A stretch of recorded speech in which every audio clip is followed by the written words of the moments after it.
Any changes to the agenda?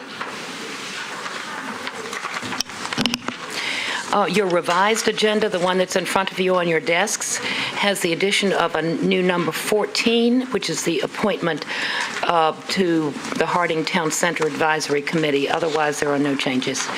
Okay. So noted. Is there a motion to adopt the agenda? Second. Motion second to adopt the agenda. All in favor, aye? Aye. Any opposed? Need approval of October 27th minutes, or if there's any additions or changes, need to know those. Seeing none, is a motion to approve. Motion second to approve the minutes of October 27, 2011. All in favor? Aye. Any opposed? Councilman Dominy, I believe, is in the audience. If he's not in the room, Councilman Hunt. If you'd like to speak. I just want to briefly say good evening. Is your microphone on?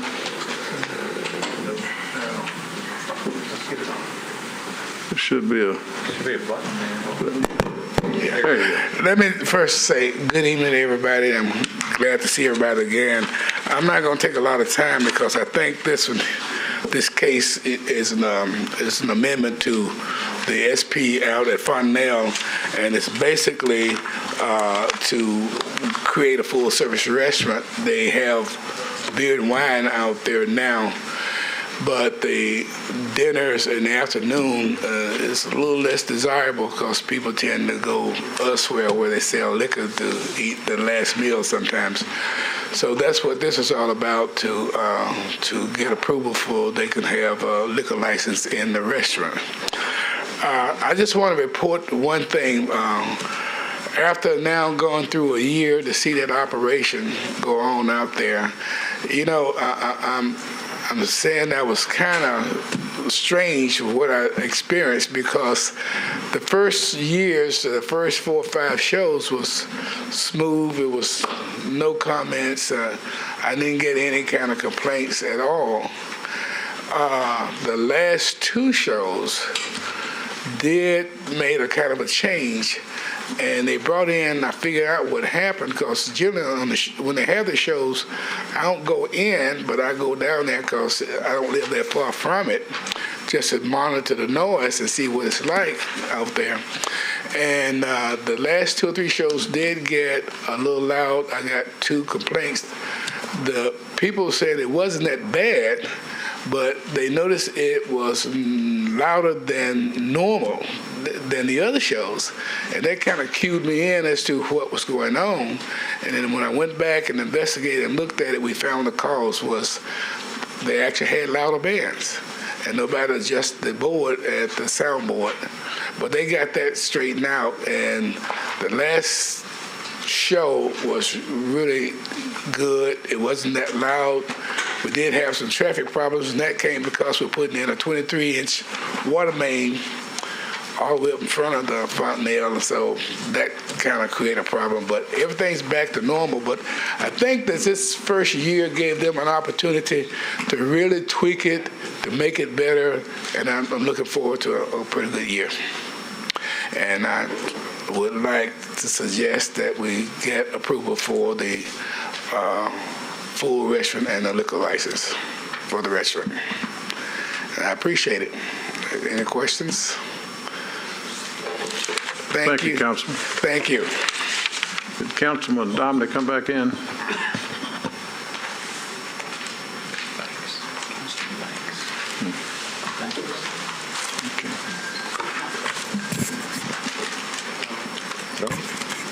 There's a microphone on there. Yeah, I'm back in.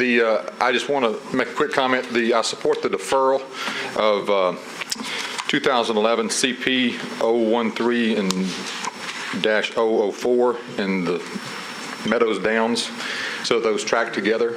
2A and 2B. Yeah, 2A and 2B. The community does not support changing the plan amendment to allow more apartments, and if we can track those together with an SP zoning to allow that to ensure the community's protection is what goes on that property, that would be a great thing. So I just support the deferral. Thank you. Okay, thank you. Councilman Banks.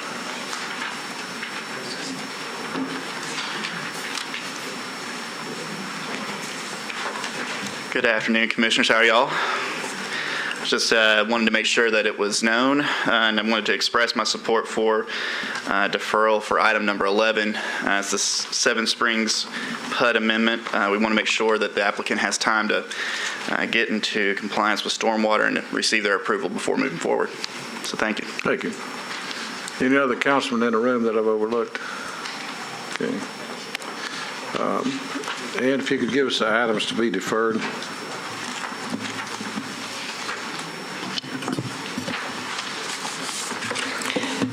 We have 4 items requested for deferral this evening.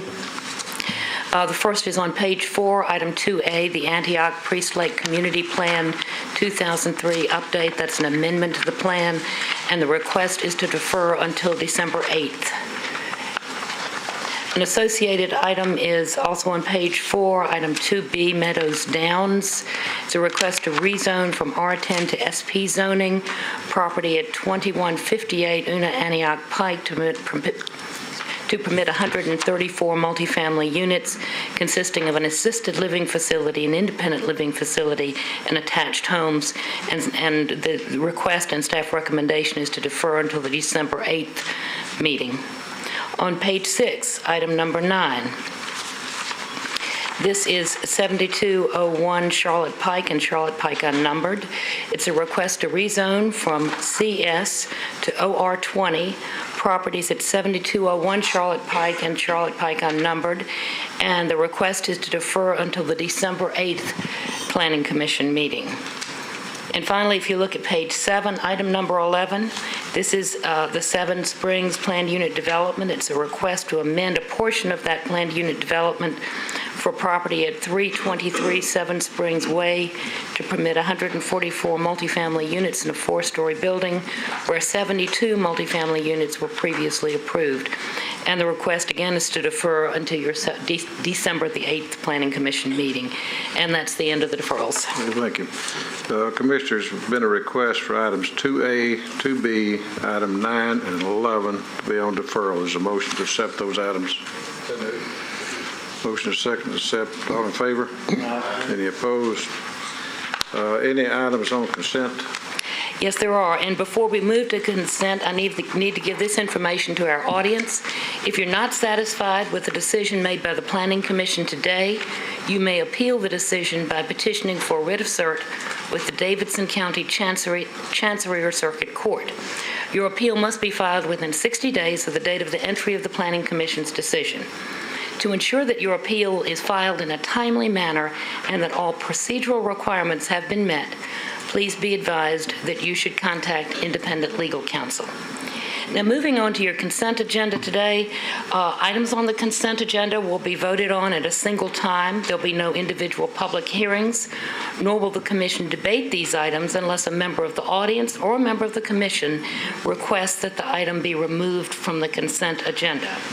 So here are the items recommended to be on your consent agenda today. If you'll turn to page 4, item 3A, this is the Donaldson Hermitage Old Hickory Community Plan Amendment requested by Gaylord. It's a request to amend the Donaldson Hermitage Old Hickory Community Plan by changing the current land use policy from residential low-medium density and neighborhood center policies to commercial mixed concentration policies for properties at 2716, 2728, and 2730 Pennington Bend Road and at McGavock Pike. Staff recommends approval with special policy. A related item is on page 5, item 3B. It says Gaylord Amendment 1. It's a request to amend the specific plan district for the previously approved Gaylord specific plan and to add properties located at 2716, 2728, 2730 Pennington Bend Road and at McGavock Pike for a total of 129.14 acres within the specific plan district. Staff recommends approval with conditions. Page 6, item 7. It's a request to rezone from CS to MUL Mixed Use Limited A for properties located at 5102, 5104, 5106, and 5108 Delaware Avenue. Staff recommends approval. Page 7, item number 13. Haney's Central Park Plan, re-subdivision, part of Lot 86. This is a request to rescind the recorded plat containing 5 lots. It's known as Haney's Creek Park Plan, Haney's Central Park Plan. It's located at 1101, 1103, 1105, and 1107 Ozark Street, and at 1007 South 11th Street. And staff recommends approval to rescind the recorded plat. Item number 14 is confirmation of HUD Hudson to the Harding Town Center Advisory Committee, and staff recommends approval. And number 15 is an employment contract renewal for Mary Beth Icard, and staff again recommends approval. And that's the end of the consent agenda. Items 3A, 3B, 7, 13, 14, and 15 have been requested for the staff to be on consent. There's a motion to accept those. Motion second. All in favor? Any opposed? Those items have now been approved by the commission on consent. For the members of the audience, the items that will be under public hearing today are item 1, 4, 5, 6, 8, item 10A and B, and item 12.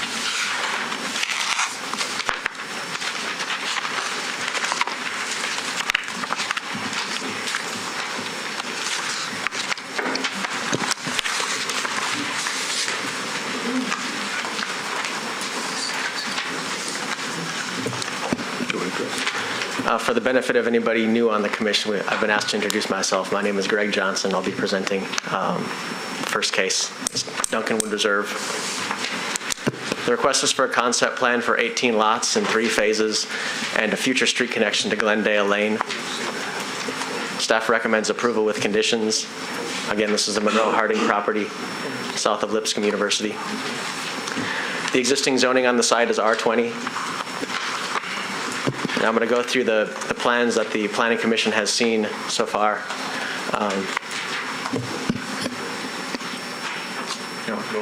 Bob, you want to get the monitors aren't on up here except one, right? Are y'all's on? These are on here. Yeah. Okay, this side's not on. Okay.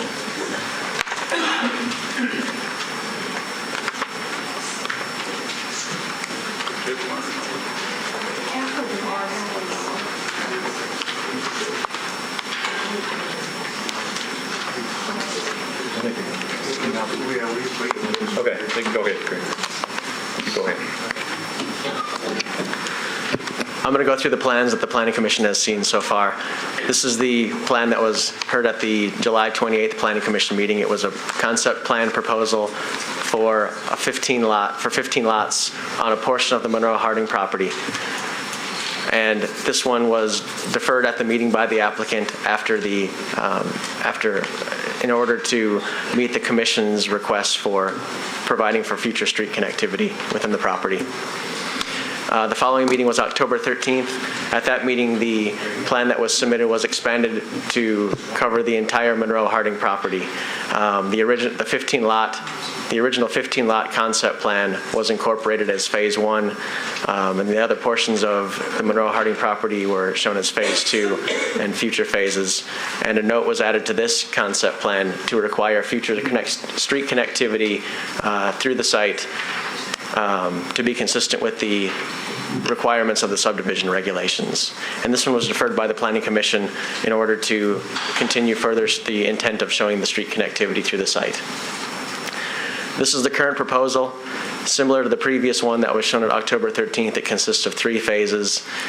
The note requiring street connectivity to be future connection to be made consistent with the subdivision regulations remains as part of this concept plan.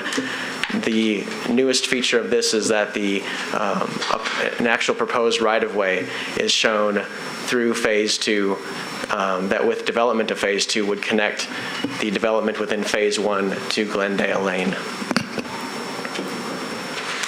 And this latest concept plan is consistent with the requirements of the subdivision regulations for concept plans and is consistent with the requirements of the zoning code. And staff recommends approval with conditions. Thank you, Greg. This item is open for public hearing. The applicant will be allowed 10 minutes, and you can reserve 2 minutes of that for rebuttal if you'd like.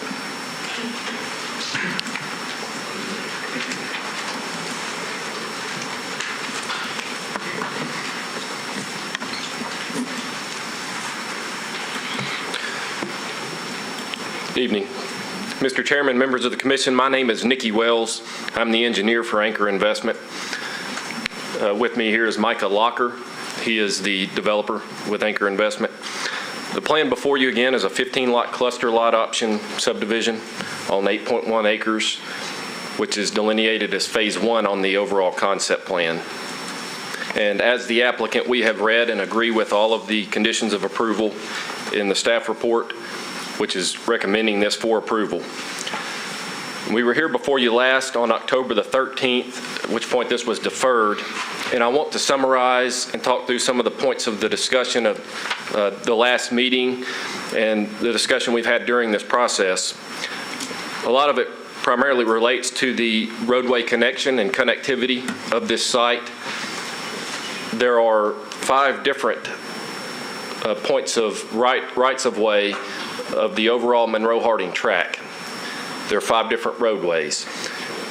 2 of those, Brookmead Drive, which is the northeast corner of the site, and Scenic Drive, which is on the east side of the creek, are both within the shaded area there in blue, which is floodplain area.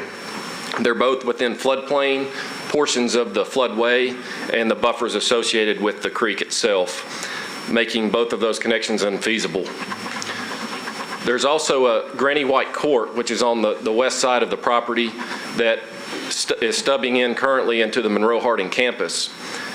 To make the connection from Granny White Court over to the subdivision would basically mean bisecting the Monroe-Harding campus, which is against their overall plans, and it makes that connection point unfeasible.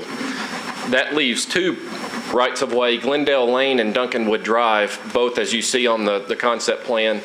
We are proposing connections to both of those. The 8.1 acres, the only feasible connection point is Duncanwood Drive. That's the only adjacent right of way to that. So on the phase 1, that is the point of connection we're proposing.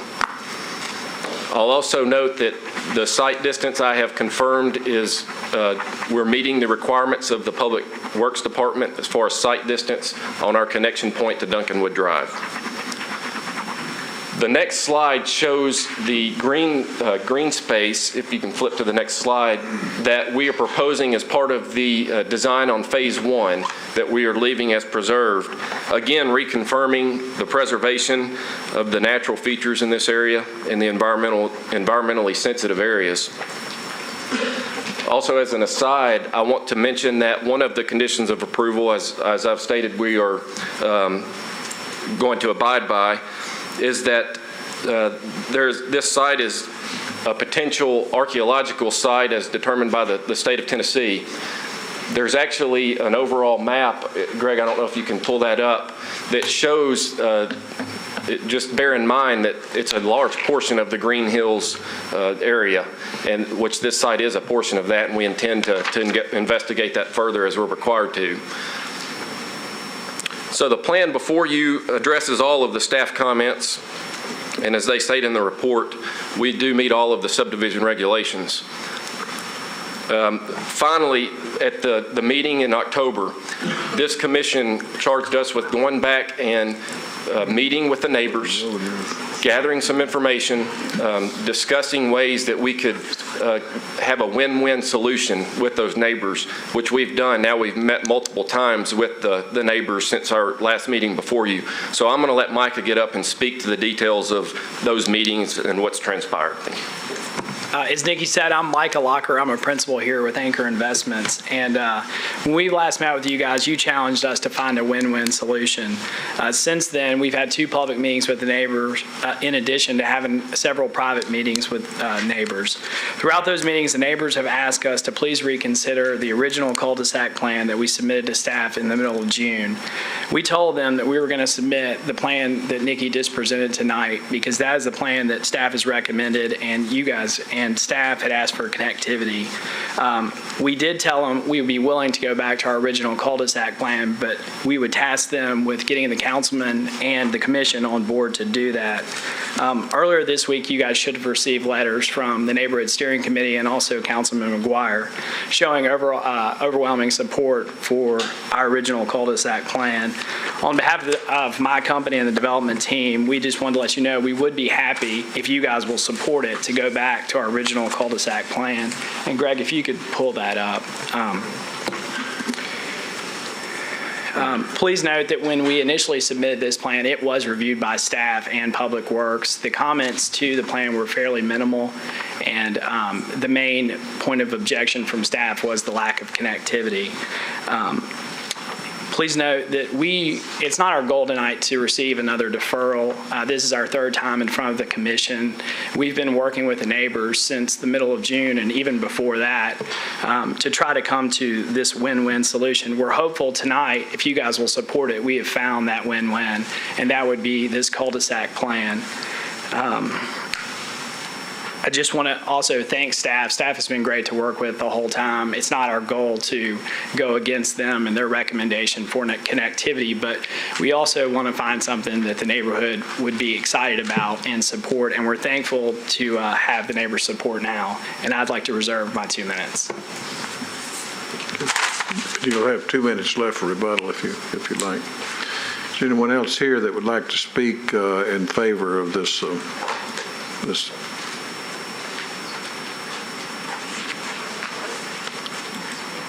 You'll be allowed 2 minutes. Thank you. Good evening. I'm Mary Baker. I'm the CEO of Monroe Harding. Glad to be back. You're being handed a brief PowerPoint, which I know Greg will put up on the screen, but my goal tonight is to echo what Micah has said, to thank the staff for their help in this process, and to let you know that we took seriously your requests and suggestions. The first slide that you'll see is the proposal that Micah has before you. You just hit this button right there. All right, thanks. We have met again with the neighbors. We had 2 meetings. The first meeting had 60 people there, and I think last week we had another 30. Since 2007, the organization has had an excess of at least 6 meetings. We have searched very diligently for common ground. It's not been an easy process at all times, but at the end of every meeting, we've been able to shake hands and say hello and goodbye to neighbors. I want to reiterate that Monroe Harding values the distinctive character of the neighborhood. We also, not only for ourselves, but also for the neighbors, and we value the distinctive character of the property, and so we're trying to be careful about how it's developed. In agreement with the neighbors and Micah at Anchor, we have agreed to have a construction entrance built through the front part of our property using part of our existing driveway and then moving off to the east. And that will be there for the duration of the construction of that development. We explored every possible entrance, and Nikki's already told you why the 2 that are being used are the only ones that are realistic. The plan conserves green space, which is important to Monroe Harding and important to the character of the neighborhood. I want to speak to the historical aspect that was brought up last time. There is an old boys dorm on the property that Anchor is buying or would like to buy. We have contract for. Monroe Harding quit using that property some time ago. It's not suitable for our current programs. Wow, I forgot I had 2 minutes. I was thinking I had 10. And there you go. You can read the rest. Thank Sorry. you. Anyone else wishing to speak in favor?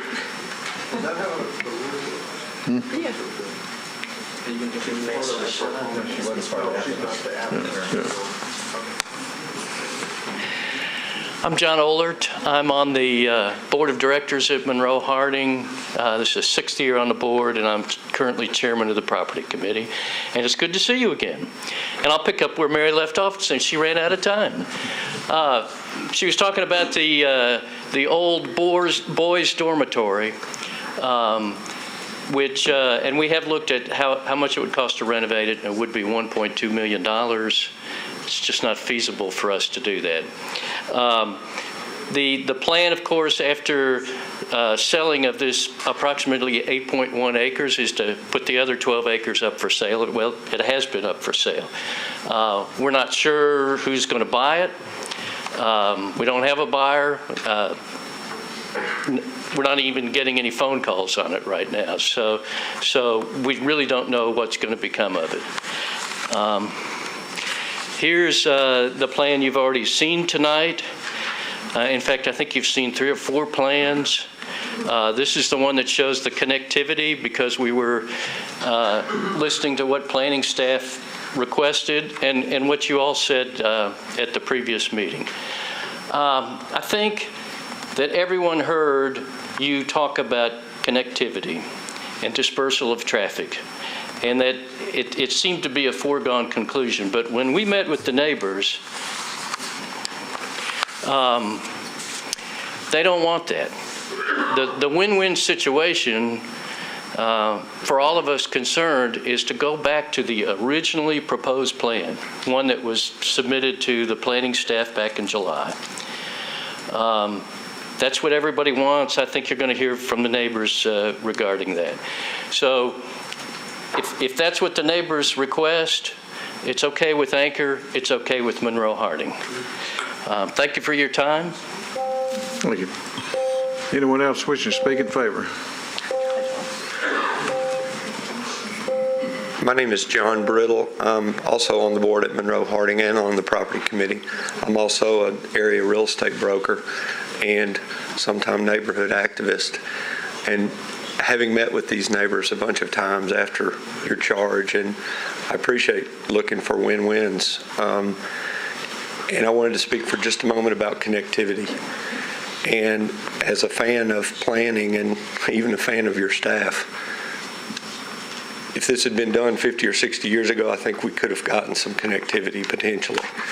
With the floodway, as Nikki said, taking out the 2 possible ideas of connectivity on the east and our campus and a plan that we've already started to develop for our master plan and our mission, taking out the opportunity on the left, I would submit to you that, as the subdivision regs say, the interconnection and broad dispersal of traffic, that this infill development does not provide that opportunity. And if the neighborhood, because all it does is provide a shortcut from Glendale 1 block off of Granny White Pike. It does not help out the 2 connectors. It's not providing any connectivity east and west, and it's truly a shortcut. And I've seen great opportunities of connectivity in Nashville, and we have opportunities in the neighborhoods north and south of this where there are rights of ways that are probably not going to be used because we keep abandoning them and giving them to the next door neighbors. And I just would submit to you that connectivity as a general concept is good, but that you as the Planning Commission can vote against connectivity, and on rare occasions where we have topographical, geographical, and other constraints, this would be that type opportunity where all that somebody would do with this connectivity is cut a corner. Thank you. Thank you.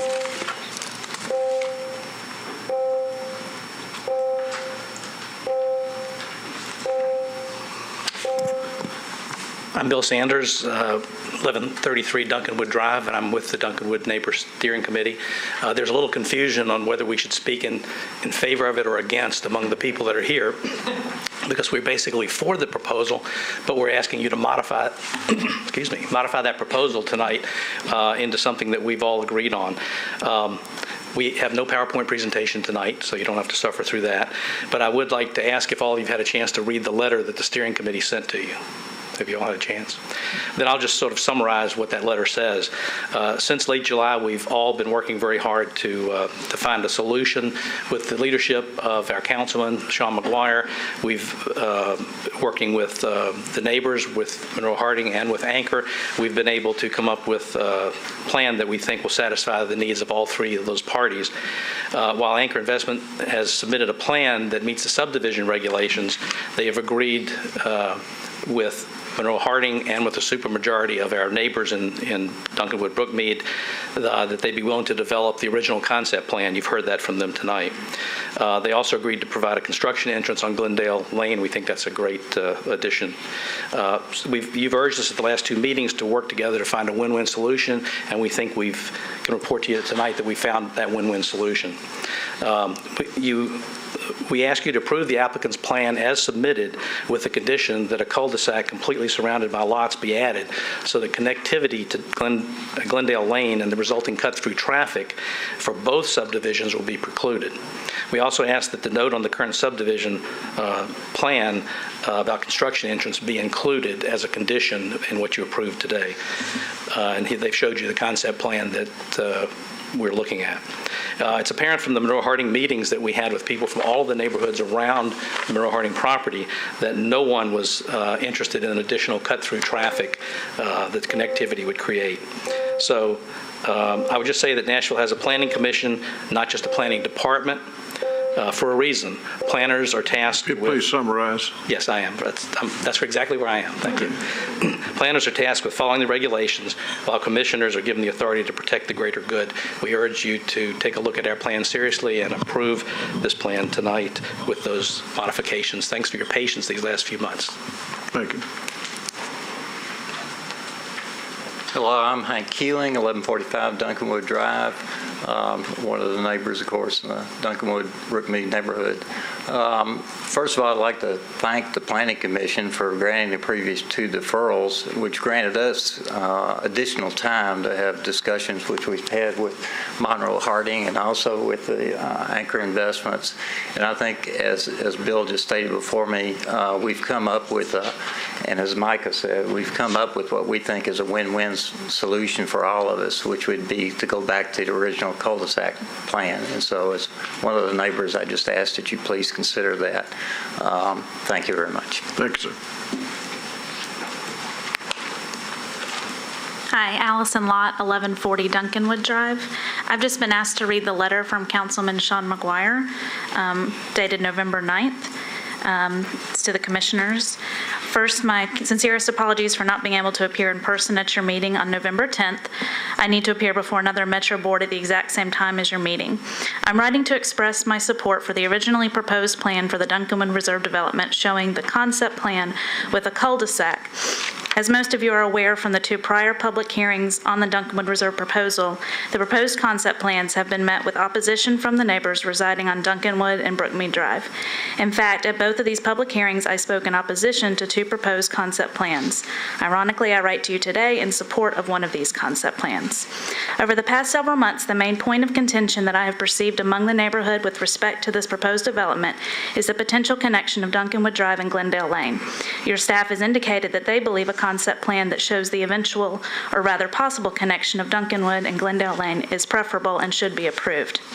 In recent conversations with the neighborhood, it has become clear that the majority of the neighborhood supports the original concept plan with the cul-de-sac because it does not provide the possibility of any future road connection between Duncanwood and Glendale. In the first public hearing, one of the commissioners noted that he wished the neighborhood and the developer, Monroe Harding, could find a win-win solution. I write to you today to inform you that the original concept plan with the cul-de-sac is that win-win solution. While the neighborhood would prefer no additional traffic onto Duncanwood Drive, many in the neighborhood understand that the cul-de-sac option provides the security that no eventual connection will be made to Glendale Lane. I understand this has been a trying case before you, and I do appreciate you giving it the attention and consideration that you have thus far. As I said, I believe it is the best possible solution for all parties involved. The majority of the neighborhood is in favor of the original plan. The developer is willing to develop the original plan, and Monroe Harding is agreeable as well. I humbly request that you approve the original cul-de-sac plan for Duncanwood Reserve. It's from Sean McGuire. Thank you.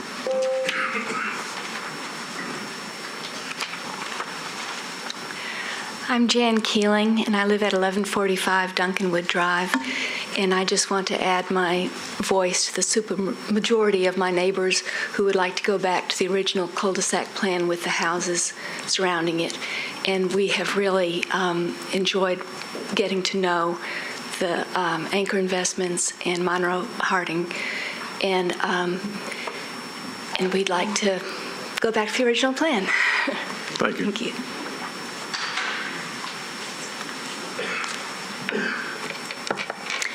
My name is Betty White, 1126 Duncanwood Drive, and I'm also a little confused about whether I'm supposed to be presenting this side or the other. I am against the original proposal that you received, or the one you received earlier, except that today Anchor has presented the new proposal that goes back to the original one with the cul-de-sac, and I do want to speak in support of that.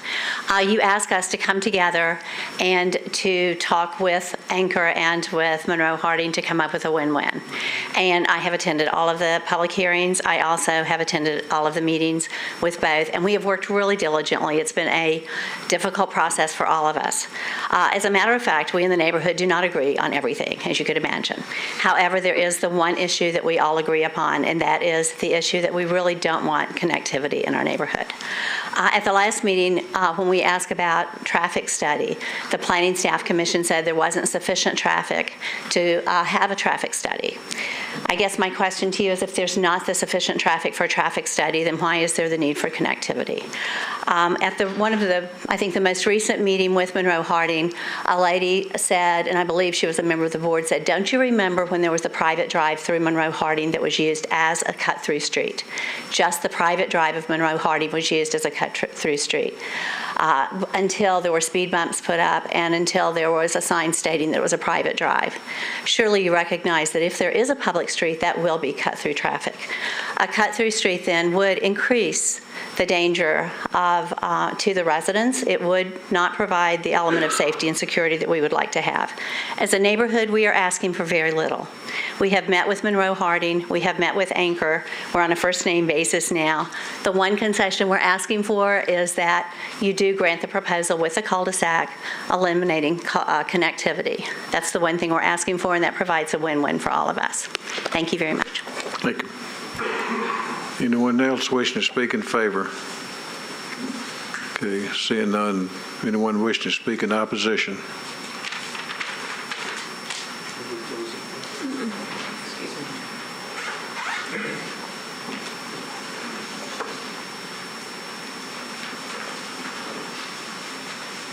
Hello, Commissioners. I'm Pamela Landgraf from 1127 Duncanwood Drive. I look at the gymnasium at Monroe Harding right now because they chose to chop down their entire forest over there. And I just want to say that when this thing first started, it was about opening a road onto Duncanwood. And that's what I'm still against, period. And there's quite a few people, they're saying this is a win-win that they've come up with. This is only 67% of the people. That is a majority. So I just want to make sure that you all understand there are still quite a few neighbors in this neighborhood that do not want this road onto Duncanwood, or a connectivity, or a construction road, or anything connecting to Duncanwood from Monroe Harding. And yes, we've been to all the meetings. You know, the people that I've been working with are the older people. It's the people that are down on the Brookmead part of it, where you say you can't do a road because of the floodplain, you know, that have basically jumped in to do this win-win thing, or a lot of those people have. So I just want you to know, you know, it is, you know, they want the win-win, but it is not everybody in this neighborhood.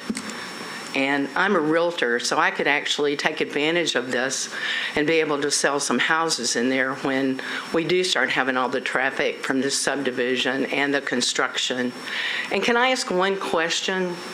If Micah, if you do approve this tonight, is that just for this subdivision to go on to Duncanwood? Like, or if we get the opening from Duncanwood into Monroe Harding, could Micah sell this to do whatever else anybody might want to do? Can somebody answer that? I'll refer that to Greg.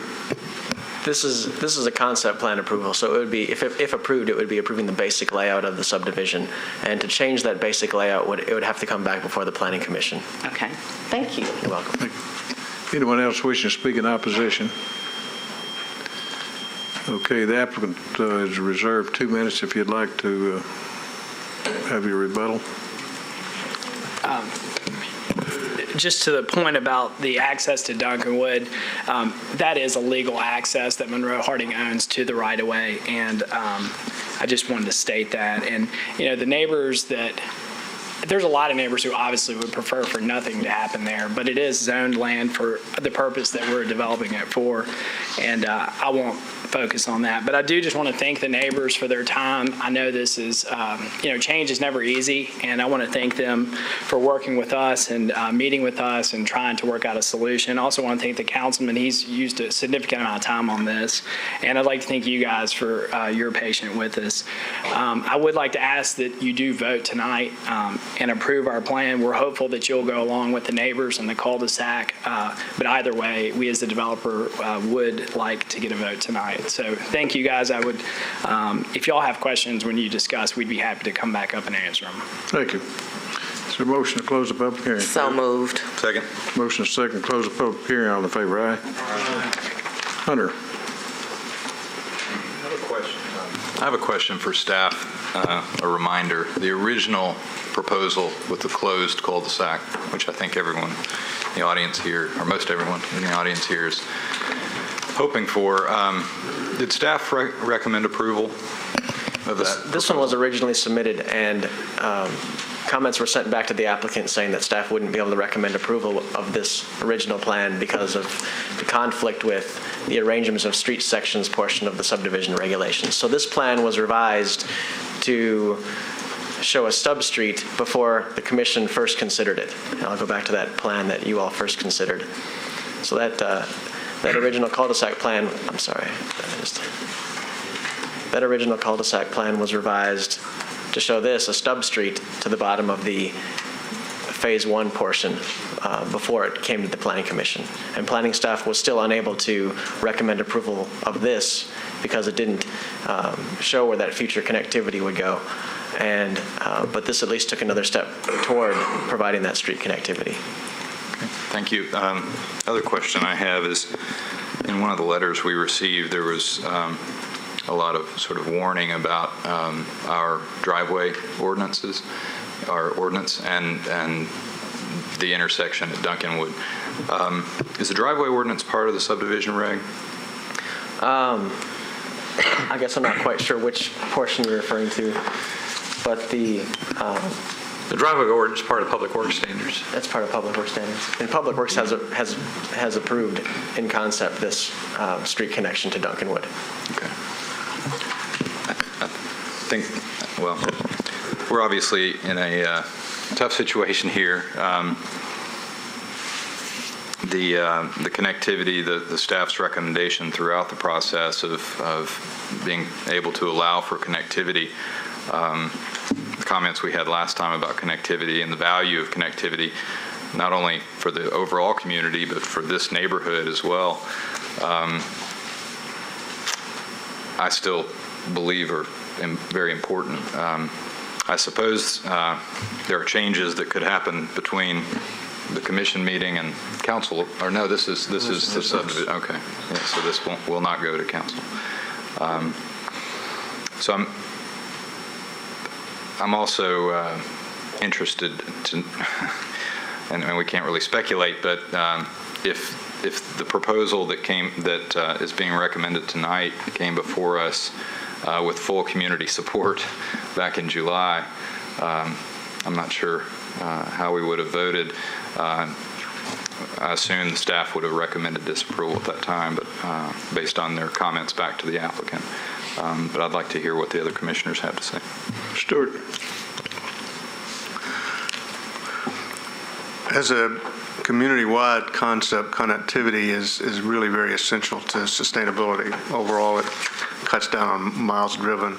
It builds community. All of these things on a community-wide look are true. And if our staff ever quits recommending connectivity to us, we're in trouble. And it should be a very rare occasion where we don't support that. This is one of those, I think. Most of the time we're looking at connectivity where people in new subdivisions just don't want it because they're afraid of it. It's not in a built-out situation where people have for a couple of generations come to expect what they have. I'm completely on the side of Monroe Harding when it comes to whether or not they should be allowed to do something with their property, especially when it's zoned for it. That is a non-starter that we're going to keep them from using, from selling that property for legitimate purposes. The reason I'm willing to support this and sort of override the staff recommendation is that it is a little unique. It's been settled for so long, and it's situated in a place where I'm really a little worried about what might happen with the connectivity. South of this area, we have an interstate, we have Franklin Road, we have a lot of people in North Williamson County, we have a lot of people who are coming into 12 South and downtown, avoiding interstates wherever they can, avoiding intersections with lights and schools, which is what they'd be going to at Granny White and Glendale Lane, Lone Oak. It's an unusual situation, I think, and I don't think the theoretical gains we would get for sustainability for having a relatively small number of lots where people can go two different ways through there, and where I don't think that's enough for us to go against what everyone seems to want and what makes some sense. I know you can argue that maybe it would be windy enough and long enough to where people wouldn't take that cut through. There's another large area out there, a church, which has, people for many decades used the driveway up to the church as a way to go out the back way on Milesdale and onto Leland Lane as a way to sort of diagonally cut through from Granny White over toward Franklin Road. It happens so often and with such sort of problems created by it that the church was asked by the neighborhood to cut that off because it was their property and they could fence off that back entrance, and they did.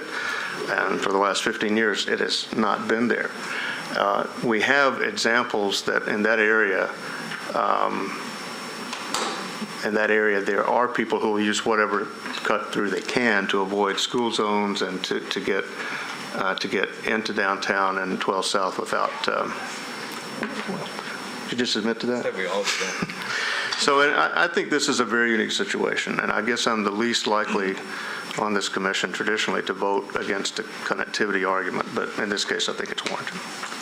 So I think I'll be supporting this compromise that not everyone is for, but most people are. Judy? Thank you. When they originally came to us, Monroe Harding, they wanted us to only consider phase one. Is that correct? That's correct. And then we said, as a body, we need for you to consider phase two, even though they hadn't sold phase two, didn't know who was going to buy it, didn't know what was going to be on there, but we insisted on it because we wanted to see what the future was going to look like. Right. And so they went back, they did that, they came back. I really appreciate the effort that was made to meet with the community, went back after the last meeting and did exactly what we said. And in their mind, they have found the win-win. But I really like the proposal that is before us with the connectivity that we've asked for, where it considers phase two.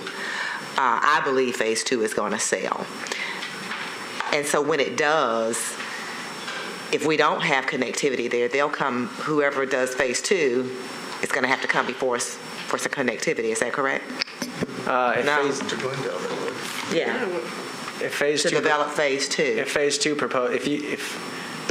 if the commission wanted to approve a concept plan with the cul-de-sac for phase one, if the Phase 2 portion of this property, this area, wanted to come in and do a similar single-family subdivision, it would have to come in for a similar concept plan application before the Planning Commission. And show connectivity to Glendale. They would have to, I mean, they would have to take access from somewhere. From somewhere, yeah. I like the plan that is before us, the one that they went back and together came up with, although then at some point changed their mind again. I really like the having the construction entrance. I think that was asked for, and so we have that. So I don't have a problem supporting the plan that's before us and with the way it's showing the connectivity on there. Phil?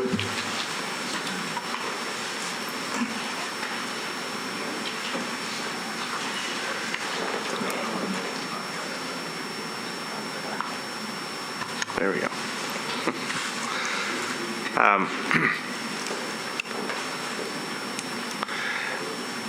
I wasn't a part of this discussion when it was originally here back in the summer when the original Phase 1 plan was presented, so I don't have all of the historical background to that, but in the previous discussion that we had when this was deferred the last time, I indicated some concerns that I had, particularly for the neighbors in that Duncanwood area. And I still have those concerns about this particular connectivity on the curve.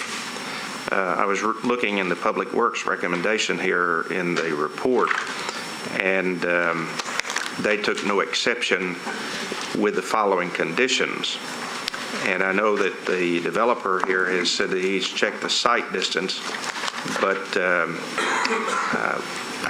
we haven't seen documents that actually verify that. And the Public Works also said that if that were not the case, that there would be perhaps a need to reduce the speed limit on Duncanwood to 20 miles an hour. So there is recognition of the fact that this curve and the driveways and the connectivity of this road there presents potential problems.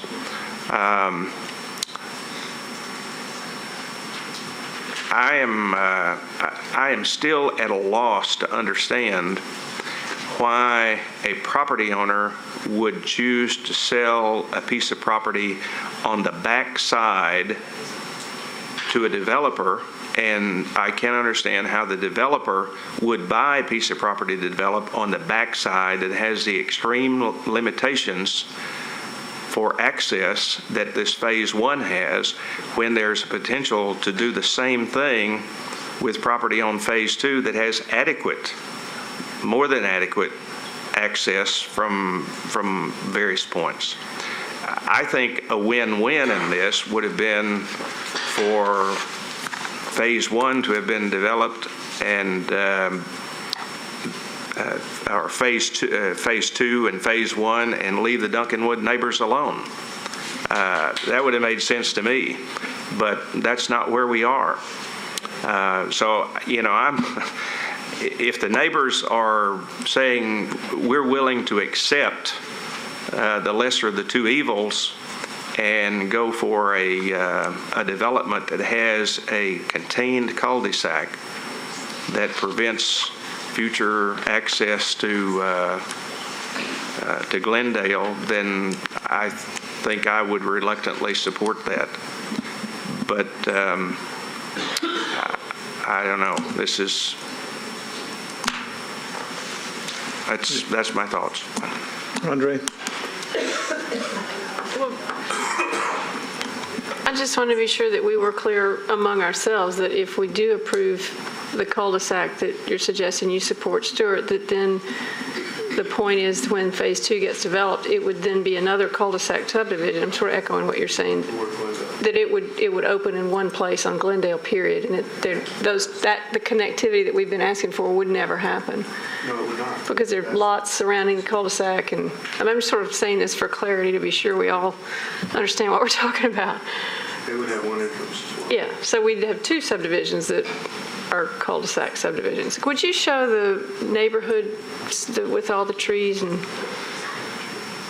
Sorry, which slide The did you? site that shows sort of the whole neighborhood with the aerial. Okay. Yeah, that one. Well,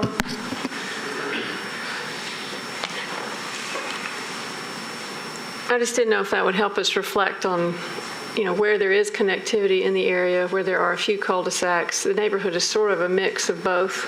And so maybe I'm trying to rationalize what we're thinking about doing to say, there's some places that there are some cul-de-sacs and there's some, Beatty and Lipscomb is, I think, similar.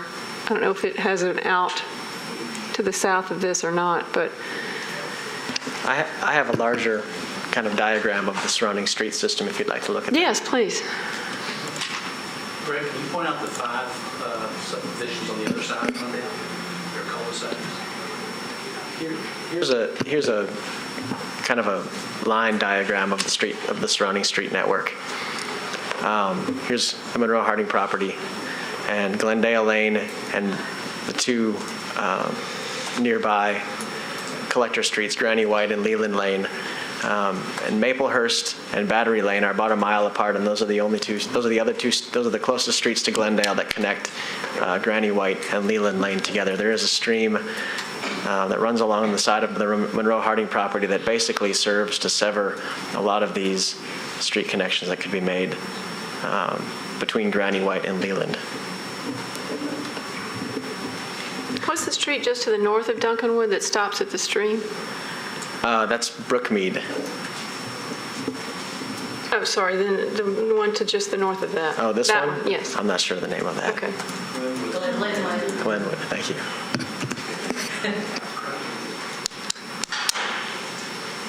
I guess I don't have any more comments right now. I really have no idea whether there'll be one curb cut or two on Glendale. I just meant when you asked me, Right. the Well, only we openings found- would be yes, on Glendale. That's what we were saying the same thing.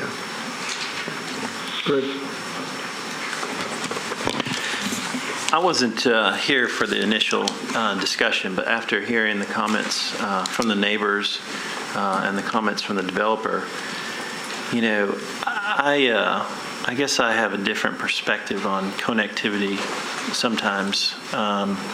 I live in the Creve Hall area and am very familiar with this particular area. There are a lot of streets in my area where I live that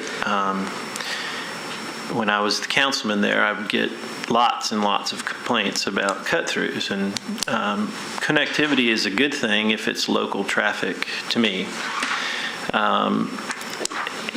And I think connectivity is important, as Stuart said. I think it brings community together and that sort of thing. But when you have a lot of outside traffic, even tractor-trailer traffic sometimes, probably not in this instance, then, a cut-through does not serve, I don't think it's the same definition as connectivity. So in this particular instance, I'm going to side with the councilman and the neighbors, and I'm for connectivity, but in this circumstance, I think it really only serves as a cut-through. So I'm going to be supporting the original plan. Stuart? I just wanted to add, looking at this diagram, it reminds me, many times when we're discussing connectivity, you don't have this kind of existing connectivity. I mean, this is a densely populated area relatively, but it does have a number of avenues where you can go from one collector to the other. It is not what we have seen in newer areas where people saying, please don't connect us, or simply doing it because they won't know traffic. There's going to be traffic. But there's enough, I think, in light of all the other discussions, there's enough connections in this area. And I just think, the first thing I saw also was, why is it being developed this way? And I guess, Councilman, the only thing is, it's a free market economy, and I guess the buyer wanted a certain amount. It's just kind of the way we are, and I'm for a mixed economy with proper amount of regulation, but for us to second guess that market not something I want to do. So whenever we're through discussing, I'd like to move approval. Hunter? Got one question for staff. I don't know if you're prepared to answer this or not, but does the community plan address this area, address connectivity with respect to this general area? The general plan addresses connectivity. The community plan for this area doesn't show a specific street connection going through the Monroe Harding property. There is the general intent in our community plans, though, to provide for street connectivity and in the subdivision regulations. There are some general benefits that, we list in our community plans that, they do reduce congestion on adjacent arterials or adjacent streets. Even if it's just local traffic, providing that connectivity can reduce that congestion on nearby streets or can provide an outlet if necessary. It provides better access to emergency vehicles. Someday in the future, when there are sidewalks throughout the neighborhood, it can provide more routes for pedestrians and bicyclists. So there are benefits that we have listed in our plans for those types of things. Let me, though, point out, because I know there's several new council members, the community plans, I think that the commissioner's referring to have required street connections in areas to ensure that there's a minimum level of connectivity, and this is not one of those required street connections, I think is what your question was. When I saw the street diagram, I almost had the opposite reaction. Really? In that, you see a whole lot of stub streets here, some of which I think probably were intended to connect at one time and were stopped by the creek or other developments that occurred. If we look at the aerial photograph, might show whether those are intentional cul-de-sacs or stub streets such as Beatty down below, the one from the Duncanwood neighborhood that just runs into the floodplain, I guess, there itself was probably intended to connect at one time. I often think about when people say there's too much traffic or concern for too much traffic, it's synonymous with there's not enough connectivity. That there are places in our city that are notorious for having, way too much traffic, and many of those are those places where we don't have enough connectivity. Green Hills is one. There's been surveys done recently in Green Hills that should say the number one concern in Green Hills areas is traffic. And the reason I believe that is because it's relatively low density in that entire area compared to a downtown or midtown or more urban neighborhood. But the reason is the lack of connectivity. And until we begin to find ways to connect, and there's not many opportunities. Most of these stub streets have lots or developments that have happened around them that don't allow that connectivity. Until we find ways to make those connections, traffic's going to continue to get worse. We hope development happens. We hope we intensify our county for growth purposes, I think. And so traffic in Green Hills is just going to continue to get worse. And maybe someday we'll have an interchange at Granny White and 440. Don't look at me. Not for that much. So I understand that that this is is going to have relatively low benefit with the connection. Though I do think there is some benefit, and I think benefit to the neighborhood that we're talking about, actually, that they're not necessarily having to get out on Granny White Pike. I think there's some other areas, there's some other ways that the street could be designed in Phase 2 to create even more friction, potentially. So I'm going to, if there's a motion to support the plan as proposed, I think if you would make a motion, I would. Could I jump in and talk about we might need to talk about it. How there are a few sections of the subdivision regulations that have some requirements for street connectivity, and we might want to go through those and Let's do. make specific findings for those.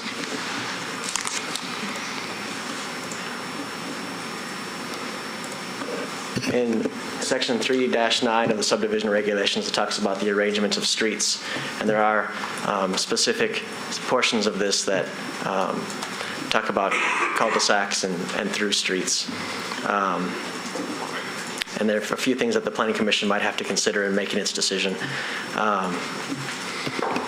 Number 3, minor local streets shall be laid out to conform as much as possible to topography to provide for the efficient dispersal of internal traffic while discouraging for high volumes of through traffic and to permit efficient drainage and utility systems. Let's see.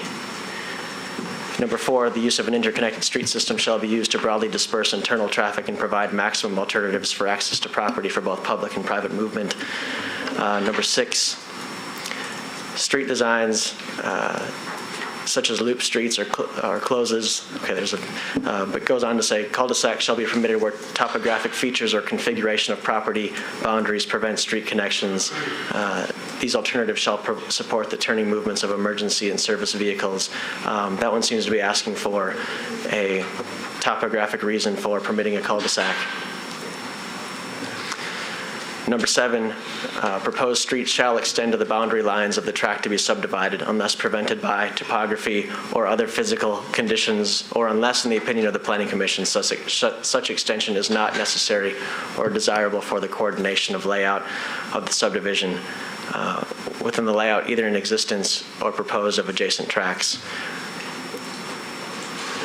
So the subdivision regulations seem to ask for a reason for allowing for a cul-de-sac, a topographic reason, a hardship, a topographic hardship, I believe, hasn't been submitted by the applicant to this point. And wasn't that the argument in the very first meeting when this was brought to us?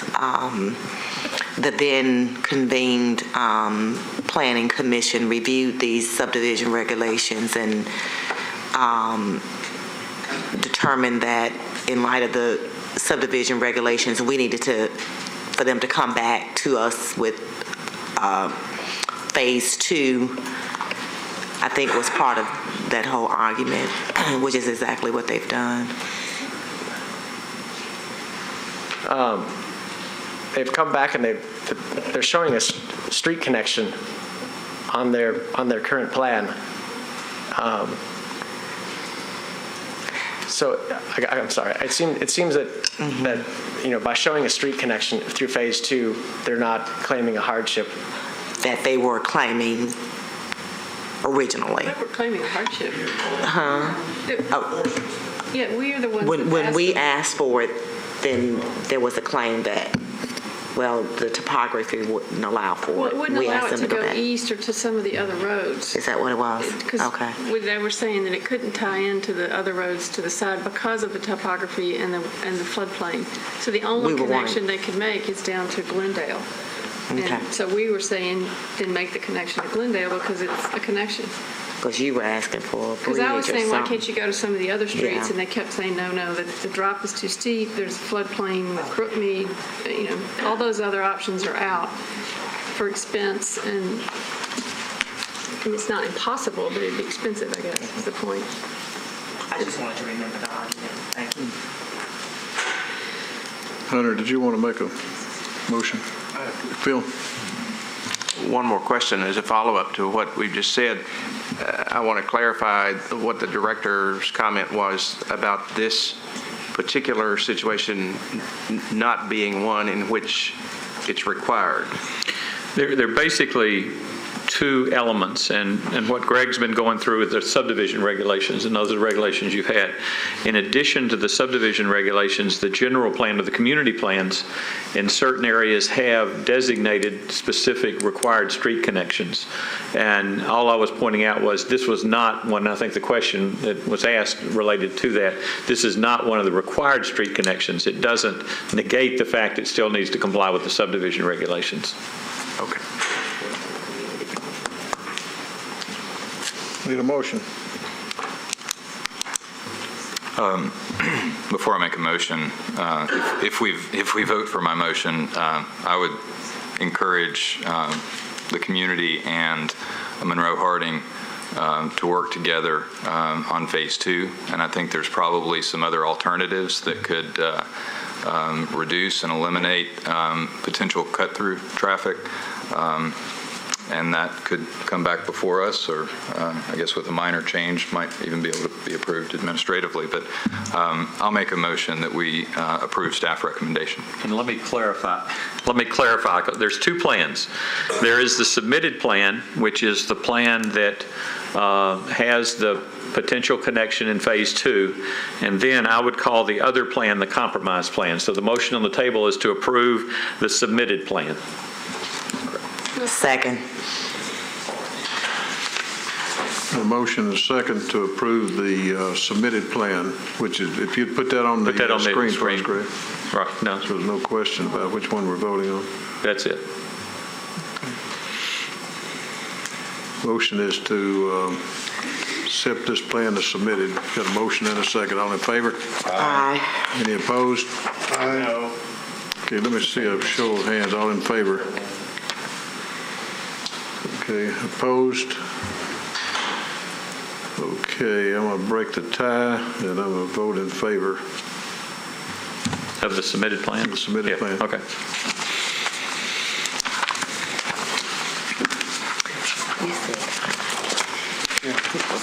Ready for item 4.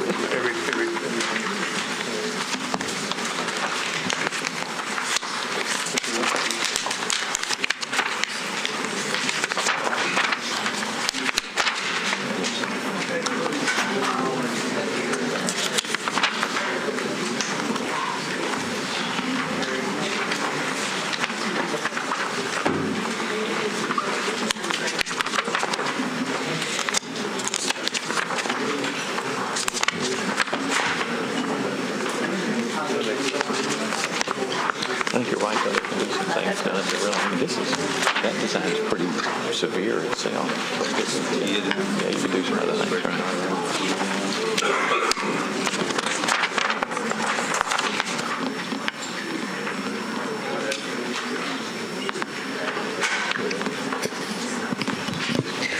The council lady who sponsored this has just stepped out of the room. Would you like me to wait, or do you want me to go ahead?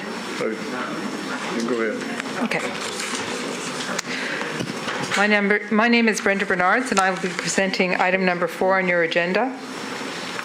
This is a text amendment that is intended to prohibit non-conforming static billboards from being converted to tri-face billboards.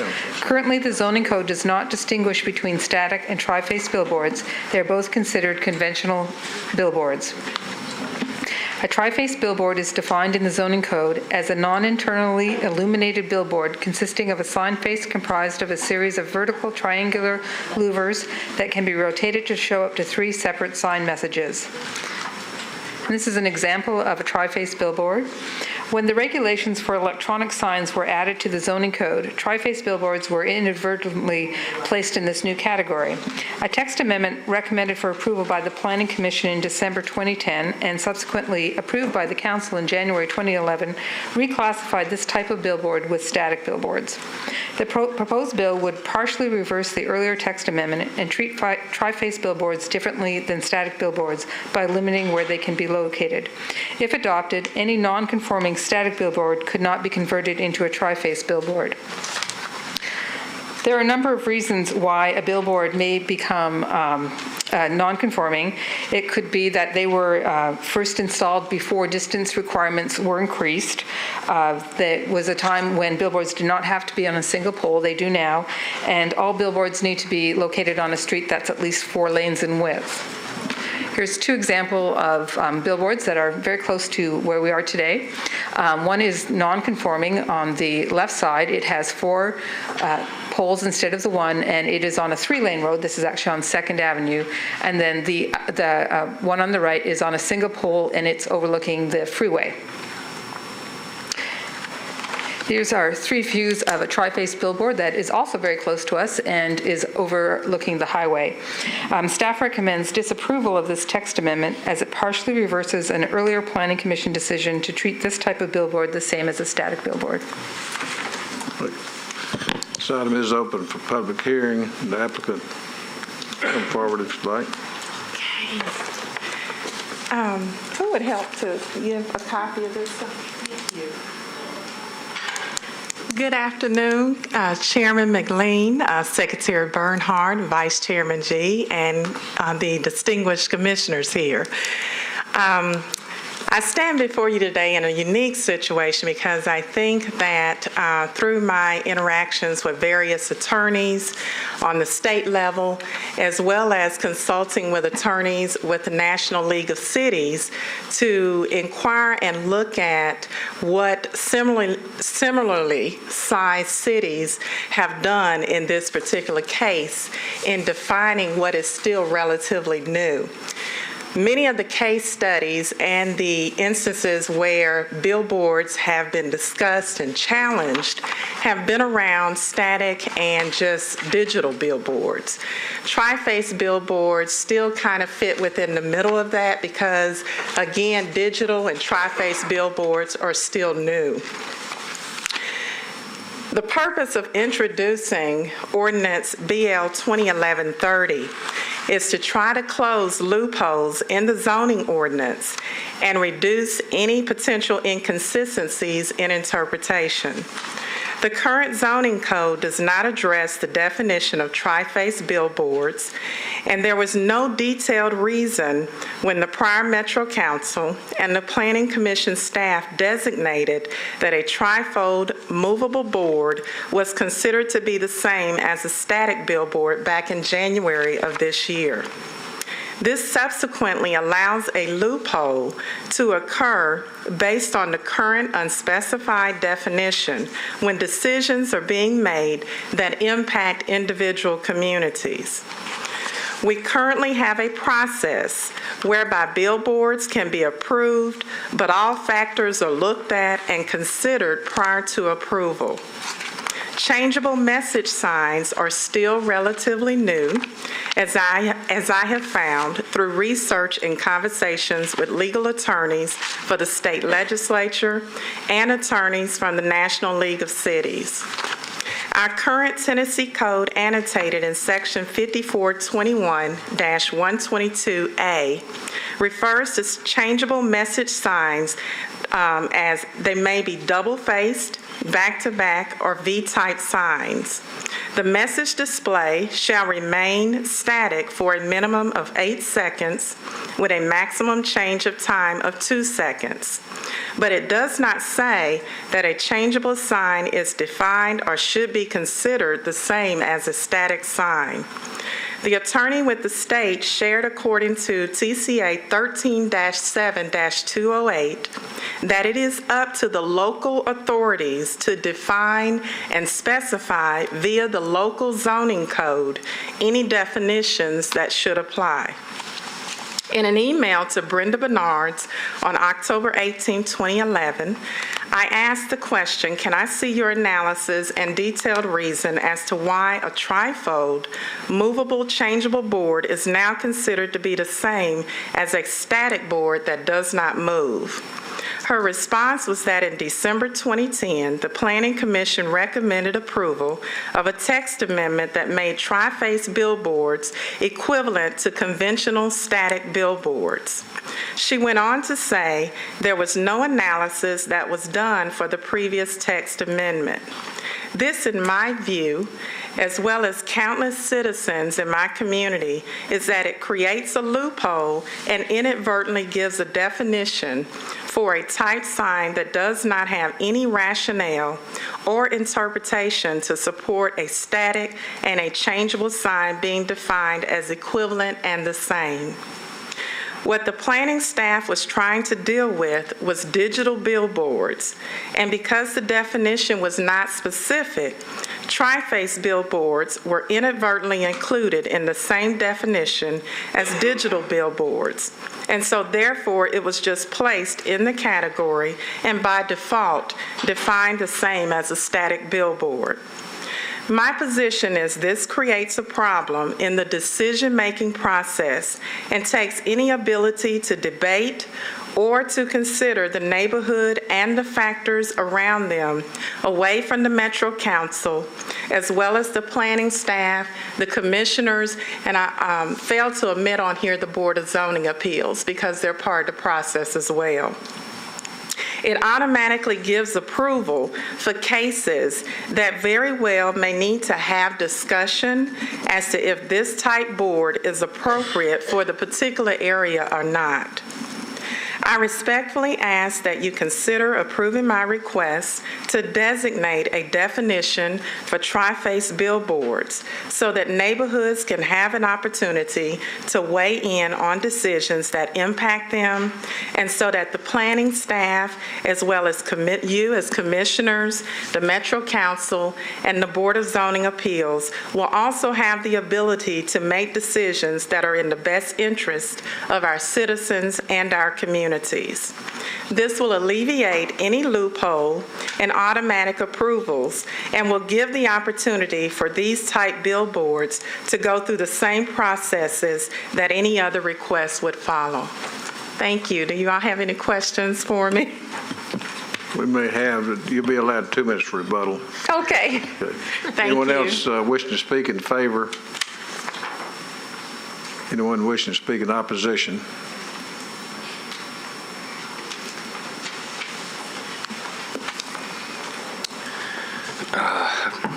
Good evening, Commissioners. I appreciate the opportunity you've given me to speak today. My name's Steve Harris. I'm employed by Lamar, Tennessee, LLC.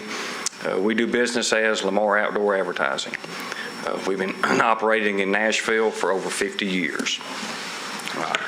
First of all, we support the planning staff's recommendation to disapprove of this bill.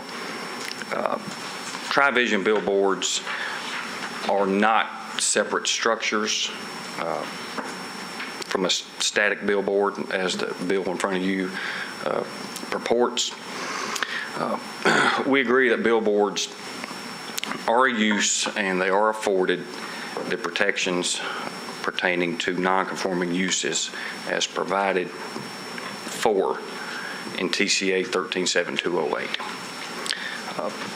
It's our opinion that BL number 2011-30 is in direct conflict with TCA 137208. In closing, we'll concur with staff's recommendation and hope that you disapprove this bill. Thank you. Thank you. Anyone else wishing to speak in opposition? Seeing none, there's a motion to close the public hearing. Can I respond? Terribly. I'm sorry.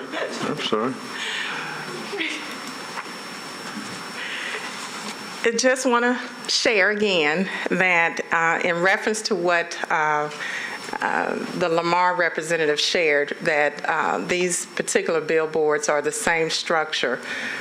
What I'm attempting to do is I'm not against billboards, and I want that to be clear. I'm a proponent of being able to provide advertising via this method. The thing that I see here is there is a potential for adverse situations to occur in communities because of not having a definition for these new type boards. This is still a relatively new board. I didn't say structure, it's a new board.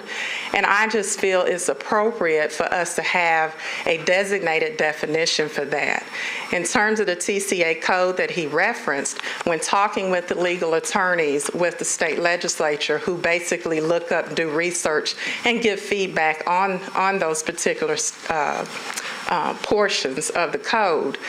Basically what they said, it is up to us as a local entity to either place a definition on something like a sign or not.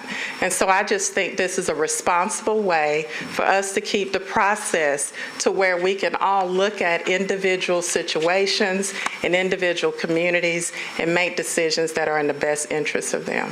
Thank you. Thank you. Motion to close the public hearing. Move to close the public hearing. Motion second to close the public hearing. All in favor, aye? Aye. Any opposed? Philip. We're less than a year from both the Planning Commission action as well as the council action that puts this definition as we have it in place. And I remember when this came through the council that there was significant discussion that accompanied it moving through the committee process. And as a result of that, as I remember, there was basically a unanimous vote to move in this direction. I'm reluctant to go back and undo what has been done a year ago, less than a year ago. I do have a question. In the analysis here, it says this proposed amendment does not classify tri-face billboards as digital sign. Rather, it creates a third category of billboard. So if we were to approve this, what are the rules for this third category then? I mean, where does that put a tri-face billboard at this point in time? If I, as a business or a sign company on behalf of a business, came and asked for a permit, what rules would I look to for the placement of that? You would still look. Oh, I'm sorry. Okay, go ahead. You would still place this as you would a static billboard. What this third category is if you have an existing billboard that's a static billboard that's non-conforming, you couldn't, right now you could turn it into a tri-face billboard. With this text amendment, you wouldn't be able to, you would limit where those tri-face billboards could go, because you would say that if the existing billboard is non-conforming, you couldn't convert it to a tri-face billboard anymore. But that's what I'm saying. What are the guidelines as to where a tri-face billboard could go if we pass this? It could go on a billboard that was considered conforming with all the regulations, and some of those were, it was on a 4-lane street, it was within 1,000 feet of another billboard, it was on a single pole. Those were some of the, if that billboard met all of the regulations that are in place today, then it could be converted. But if it was one that was constructed before a regulation changed and was now non-conforming, it couldn't be converted anymore. Okay, but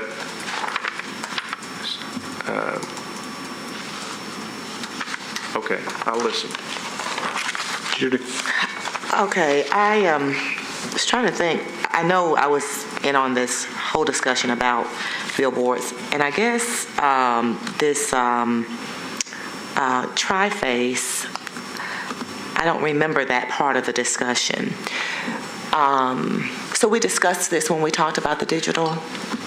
No, what happened is when the digital technology was being regulated, and the way it was defined as changeable message signs, which a tri-face billboard is as well. But so tri-face billboards got caught up in that new definition. Before the digital description was put into the code, they were treated the same as static billboards. So if you could have a static billboard, you could have a tri-face billboard. With the addition of the language to try to determine where a digital billboard could be or electronic billboard, tri-face billboards suddenly got a new definition and were included in those billboards that no longer could be in a number of places.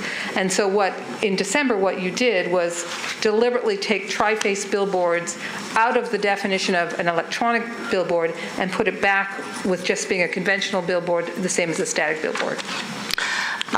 When we did that, did we have any discussion about when we were talking about the tri-face, did we say anything about the regulating of the time for the slide presentation? It stays the same. It's still 8 seconds. It still has to be the 8 seconds. And then I'm thinking of one of these that I know where it is.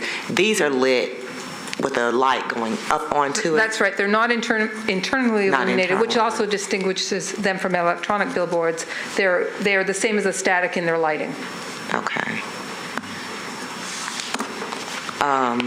And I know this is tri-face because of the way they rotate. That's correct. But I also know there's technology for them to come from the top down for picture. We didn't talk about any of that, those kind of transitions, No, and did we? if you, there is a definition of these in the code, and I think one of the reasons that this is causing so much confusion is when the code was codified to add the definition, it wasn't put in with signs under S, it's under T for triface. And so I think it gets missed a lot. But it says specifically, I had the slide, it means that the louvered billboard, it's not the kind that I don't know what the fabric ones that come change. I don't know what those would be because I've considered. seen those in another city, and it looks like it's dropping a curtain, and then it's That's not what the triface billboard is. Not. But one it's of not those. digital. Yeah. I don't think we have a definition for that. It's coming. Those are coming. I just wanted to make those comments. Thank you. Stuart? Was that Doug Sloan's fault that they got misput in the card? Well, I guess somebody needs to ask our lawyer about this.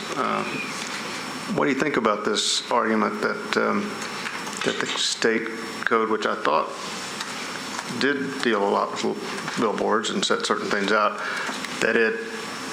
does this section have any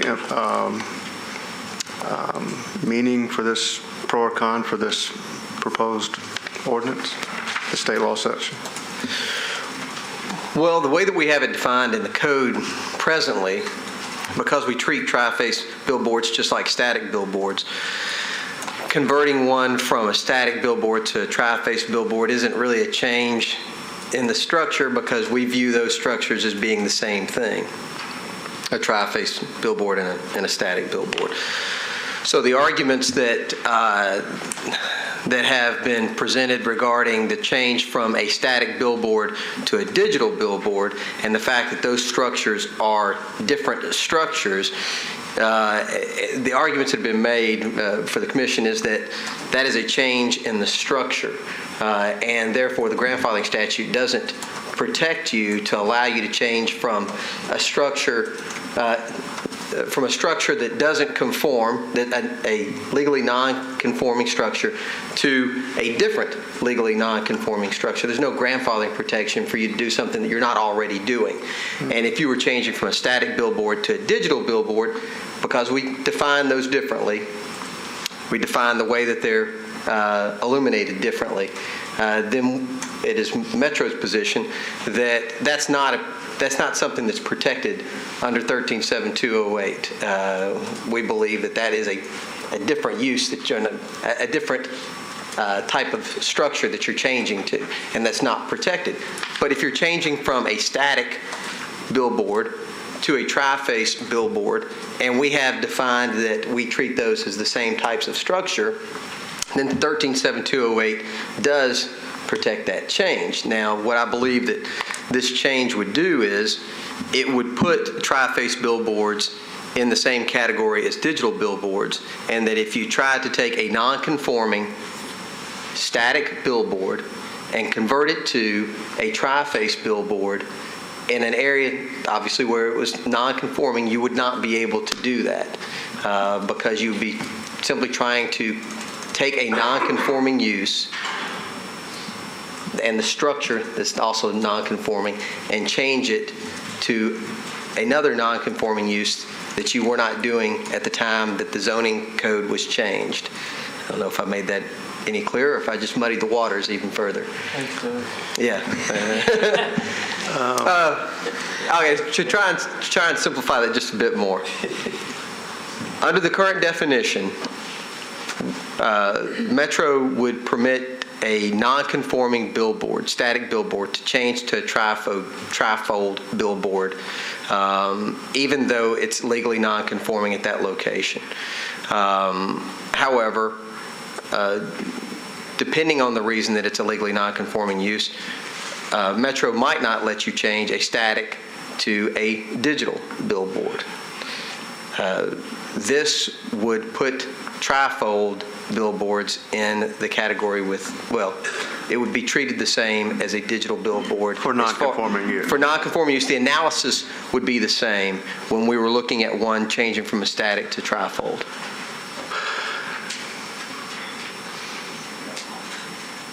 So essentially, we would be keeping owners of billboards and property owners who rent land for billboards from changing from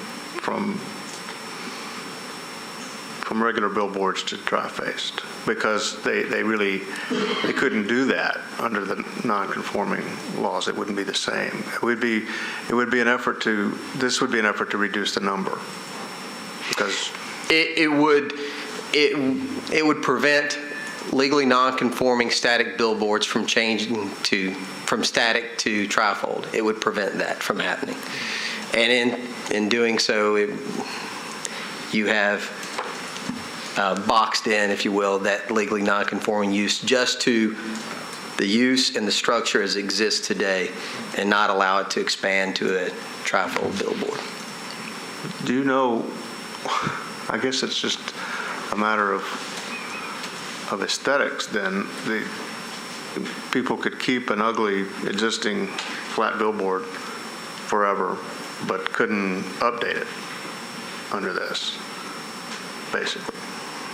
I mean, if you happen to be looking at it. I'll avoid the adjective ugly, but you couldn't go, right, you'd be stuck with just a static billboard. The same size, everything else, just that they... And it would be able to remain there until it was removed. You could put a cow? Huh. All right, I guess I thought this was more state regulated than it is. Well, I'm going to listen. I think there was probably a reason why we did this and why we recommended this. I want to hear that more from the staff at some point. I looked back at the minutes from our meeting. Did you really? Yeah. They're online. And it was on consent. Oh, so that's why we didn't have this conference. And you know, it was on consent, I think, for good reason, and that we're sort of talking about, I think, what perhaps the council lady is considering an unintended consequence that we didn't necessarily think about or discuss, or was necessarily part of our, could have been part of our staff report, I don't know, but Doug used a term that makes me wonder if the term structure is key to the difference between a static billboard and a digital billboard, then there's nothing really different about the pole, I would assume, or the bottom of the sign. It's really the makeup of the structure of the sign itself that makes it different as a digital billboard. Well, these trifold signs or tri-face signs are different similarly. So we could certainly make that same argument that structurally these are different, I would think. I assume, this whole thing confuses me a little bit, but I assume that the intention here is to well, just to minimize what some may consider a less desirable sign in neighborhoods or in places where they're already where they're currently non-conforming as static signs. So, you know, I guess it's up to us to determine whether structurally this is a different type of sign or not, which I suppose if digital signs, the argument was made for that, the argument could be made. I think this is a good point, the distinction that you're making between the use and the structure. And really, this is a definition of the structure itself. The use is still a billboard. The use is a billboard whether it is a tri-face, whether it is a static, or whether it is a digital.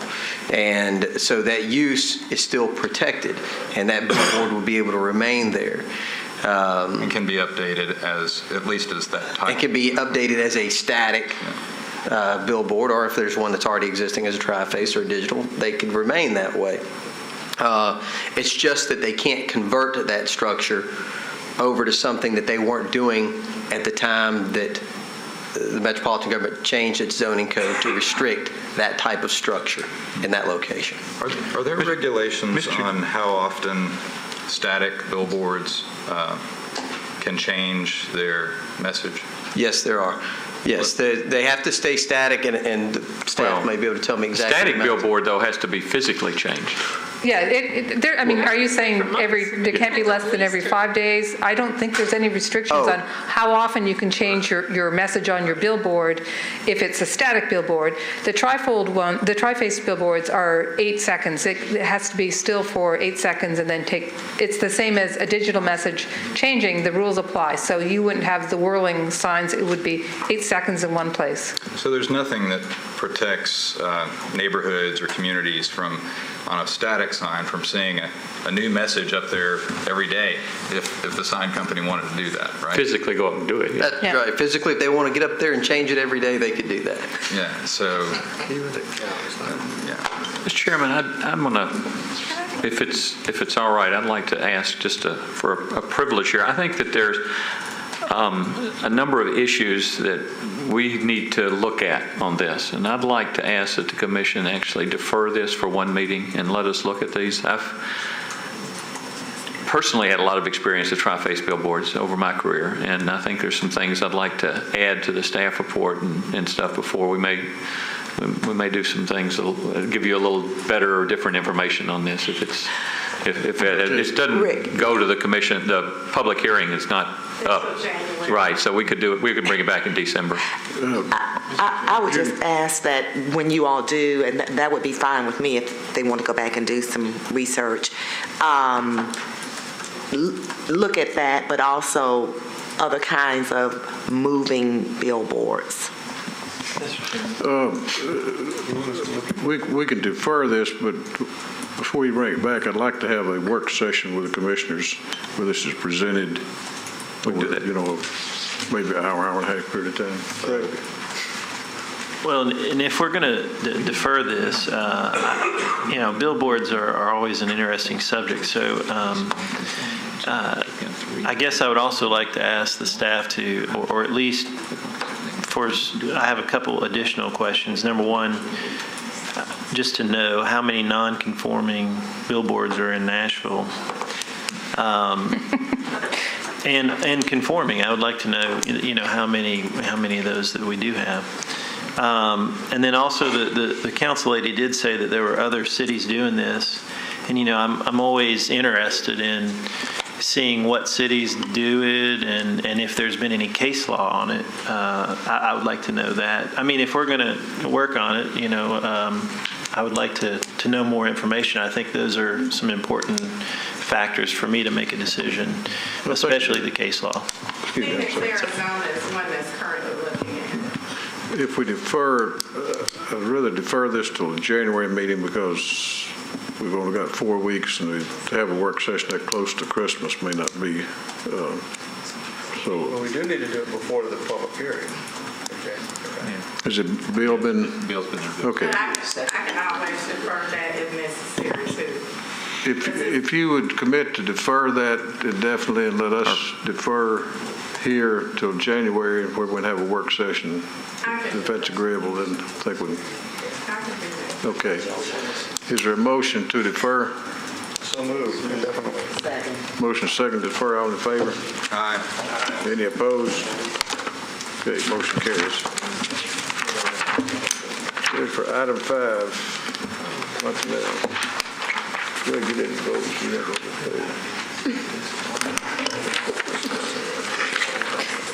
This is item 5 on your agenda, and this is a request to amend the mansion at Fontenelle SP located at 4105, 4125, and 4225 Whites Creek Pike. It's outlined in red, and the request is to remove a condition of approval, and staff recommends approval with conditions.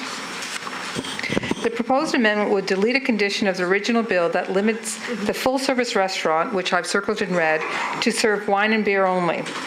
There are no similar restrictions for any of the other portions of the property, and liquor can be served in any other venues on the property. Currently, the restaurant does serve beer and allows patrons to bring their own wine. The amendment would allow the restaurant to serve liquor as well. All other conditions of the approval of this SP would continue to apply. And staff recommends approval with conditions. Thank you. This item is open for public hearing. The applicant will be allowed 10 minutes.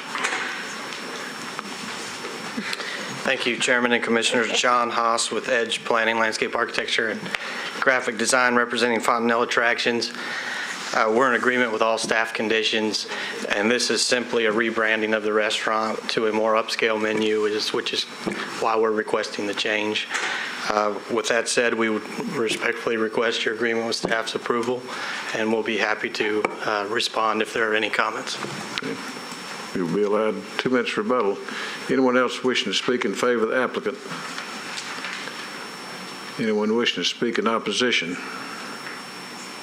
Is there a motion to close the public hearing? Second.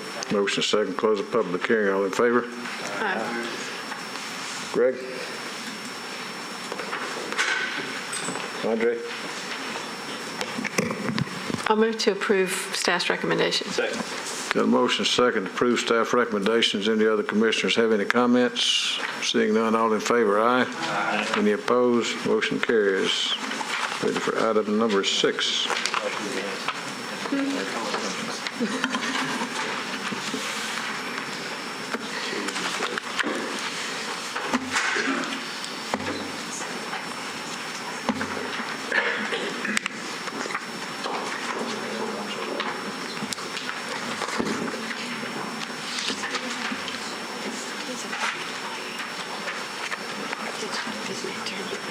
Okay, item 6 is a request to rezone property located at 807 Boscobel Street in East Nashville.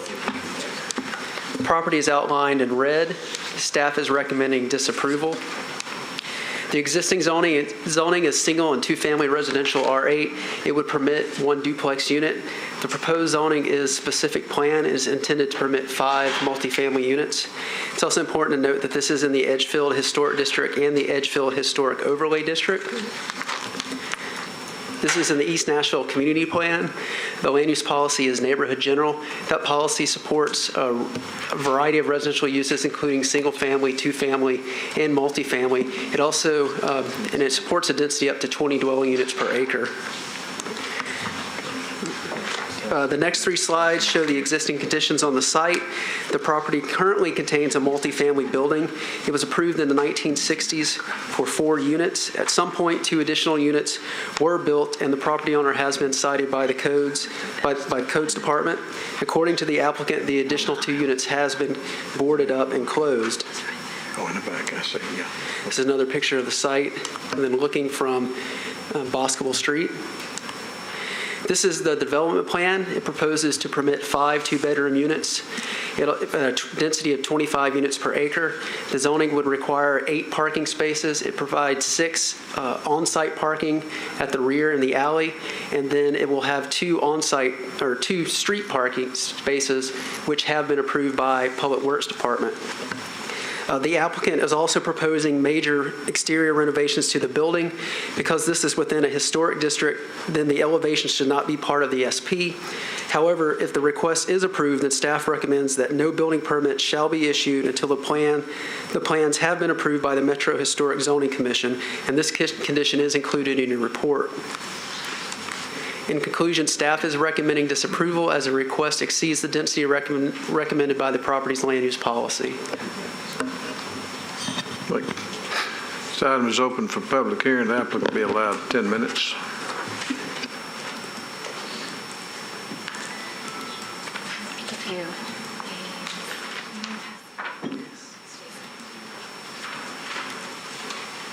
Hi, my name is Laura Mitchell. I'm the applicant. This is a unique property in that it was built during the urban renewal. I went back and read the urban renewal plan, the final amendment in 1968. This property was scheduled for demolition, the prior building. And The city ran out of money in a request for additional funding, amended the final amendment to allow for private investors to build low-income housing.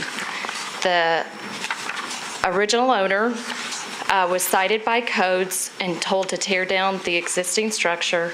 An investor came in, built this multi-unit building, had a permit for 4, built it as 6, and the last 2 units, to my knowledge, have never been used or inhabitable. It currently is boarded up in the back and used as storage space. I'm going to read to you from the East Nashville Community Plan 2006 update. It starts on the page that you'll see. It says the East Nashville Community Plan 2006 update encourages using specific design principles to ensure a desirable and well-planned community. The elements in this section should be used by community members, Metro Planning Commission, Metro Council, and Metro departments to guide how public improvements and private development occur in East Nashville. The paragraph below that is regarding infill and intensification. It states that although the community's overall population is expected to remain stable over the decade, East Nashville is experiencing demographic changes as current, often elderly residents leave the community and new residents enter the community. This change is particularly prevalent east of Ellington Parkway. Although many of these new residents are renovating existing housing, some are seeking new housing options. For example, townhouses that are not widely available in East Nashville. Thus, the thoughtful design and integration of new and sometimes more intense infill housing is critical to the area's future, especially given the community's many areas with conservation or historic zoning. Design elements such as building size, orientation, and setbacks need to be carefully addressed in order to ensure the compatibility of new housing with the existing character of the neighborhood. What I'm proposing to do is to convert this building that is in great need of repair into townhomes and sell them as owner-occupied housing. This complies with East Nashville's community plan, as I've just read to you. You're going to hear some opposition. This property has a long history of prior owners and absentee landlords. It has a long history of prostitution, drug use, a stabbing, an attempted murder, and all that's happened since I've owned it for the last year. We have removed all of our tenants. We requested help from Section 8. We had no terms under our lease to evict the current tenants who have just recently been removed. The property is in great need of repair from top to bottom. I've given you a copy of what we've proposed to do. We've met with Metro's Historic Zoning Commission several times in trying to come up with a plan that would work for the neighborhood. Some other things on this, we're not proposing any density, or as far as the density, we're not proposing to increase the square footage of the existing building, just to utilize the space that's already there. We do not anticipate that it will have more occupants than it has previously had in the past. The parking complies with the guidelines. The building will become more efficient and use less of our resources such as water, electricity. We've asked that, we anticipate that after the renovation, that the property will increase in value, which will increase revenue to the taxpayers, or will increase additional taxes and revenue to the city. We think this is a great, diverse, affordable housing option in this neighborhood, that there is not many choices. We also think that the residents will support the neighborhood retail. And that's more than the liquor store, and that's more than, it's the restaurants, the shops.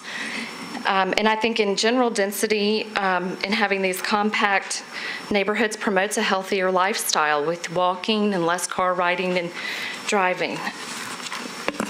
I think that's it. I'm going to reserve some time in case we have a rebuttal. You'll be allowed 2 minutes rebuttal. One question I have, the number of bedrooms existing now and the number of bedrooms proposed? The number, that's a very interesting question.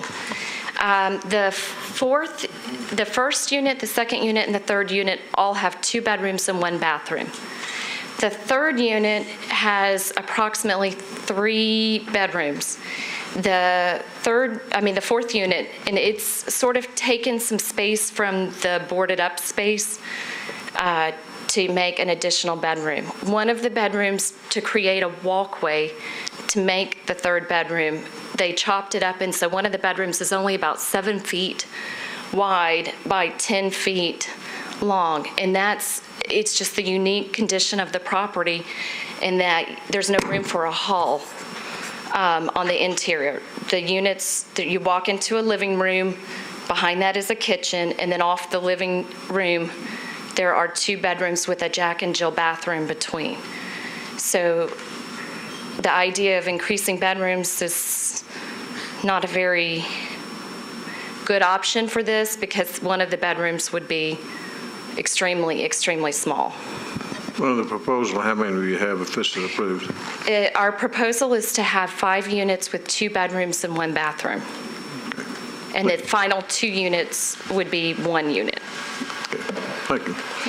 Anyone else wishing to speak in favor of this proposal?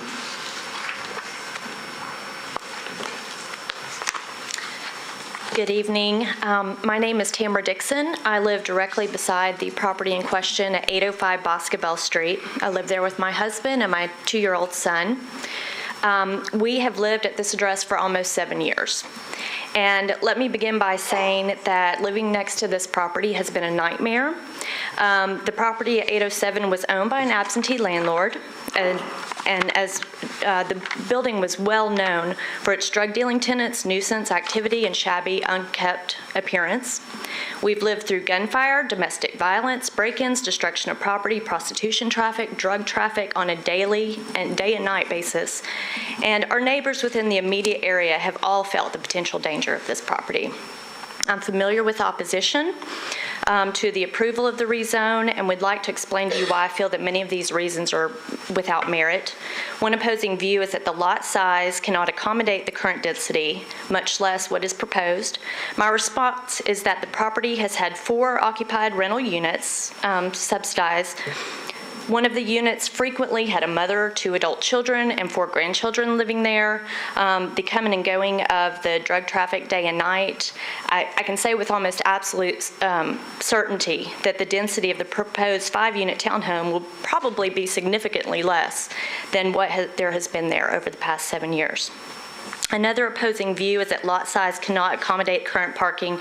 I think Laura already spoke to that she is providing 6 parking spaces behind the property, and then there could be room for 2 on-street parking spaces. And finally, there's a fear that allowing a zone change for this property would set a precedent for other similar properties. My husband and I don't feel this way, and a lot of our neighbors don't as well.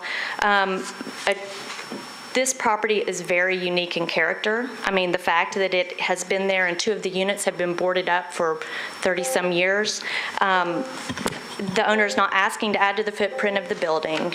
We just think that this would take a very scary property out of the mix and add townhomes and affordable options for living in East Nashville. Thank you. Thank you. Anyone else wishing to speak in favor? Anyone wishing to speak in opposition?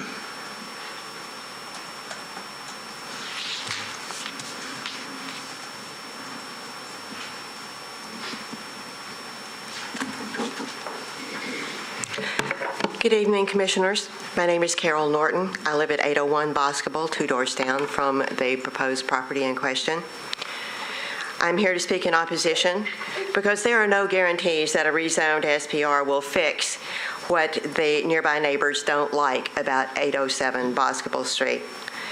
The owners knew they bought a quadplex, and if they intended all along to attempt a zone change, that seems somewhat presumptuous. Why should our neighborhood support that? I certainly do not. The quality and behavior of tenants is the responsibility of the property owner. There are safeguards in place now that weren't available to us long-timers. It took us forever to effect change working with the Metro Historical Commission codes, your own planning department staff, and other agencies in the city. If there were problems with crime at this address, how is it that it was not reported? Today's check that I made of the crime report shows no incidences at 807 Boscobel. If there were problems with health issues, was it reported to the health department? If there were problems with the condition of the building and its use, legal or illegal, how is it that it is not on the codes report? The only two incidences since the current owner have held the property are for trash in the alley. There are other ways to correct those problems. My specific reasons for opposing this rezone request are these. Number one, the grandfathered density of 4 units is twice that currently allowed, much less an increase to 5. The lot size, although legally may accommodate increased density and parking, I'm not sure how practical it is to park a vehicle in an 8-foot space, and that's what those would be at the rear of the building. And it seems to show perhaps a walkway. Where will trash bins, recycle bins go at the alley portion? Is that my beeper? If you'd like to summarize. All right. A couple more seconds. This change amounts to spot zoning. There are far-reaching implications for that, since there are similar buildings throughout East Nashville and indeed in the inner city of Nashville. It's a precedent that would be dangerous for neighborhoods that now, 35 years later, must continue efforts to reclaim the residential character that was lost during the years. Thank you. I also have comments from another neighbor who had to leave, and although she may be able to return, is not back yet. May I read hers? No. Okay. No. She sent comments to you. I'm going to say your time is up. I'm sorry. Okay. But asked that I pass these to you since that is allowed. Just get the staff to pass it around. Thank you. Anyone else wishing to speak in opposition? Councilman Westholm, would you like to speak?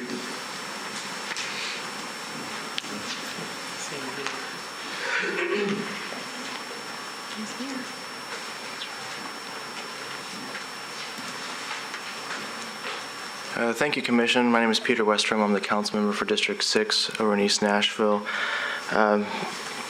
There have been a number of discussions about this property, and I have a hard time coming down on a clear side on this particular area. There have been issues regarding that property. I'm very sympathetic towards some of the violations that seem to have been in place. I do have some significant concerns that the report of your staff put together and looking at the history of this project as far as being something that had been grandfathered in at 4 units, and the historically the fact that it had attempted to put in additional units that were never supposed to be there, I think makes it very difficult when you look at the context of the neighborhood there. I don't know if I can really come to a point right now where I would be comfortable with this proposal as it is.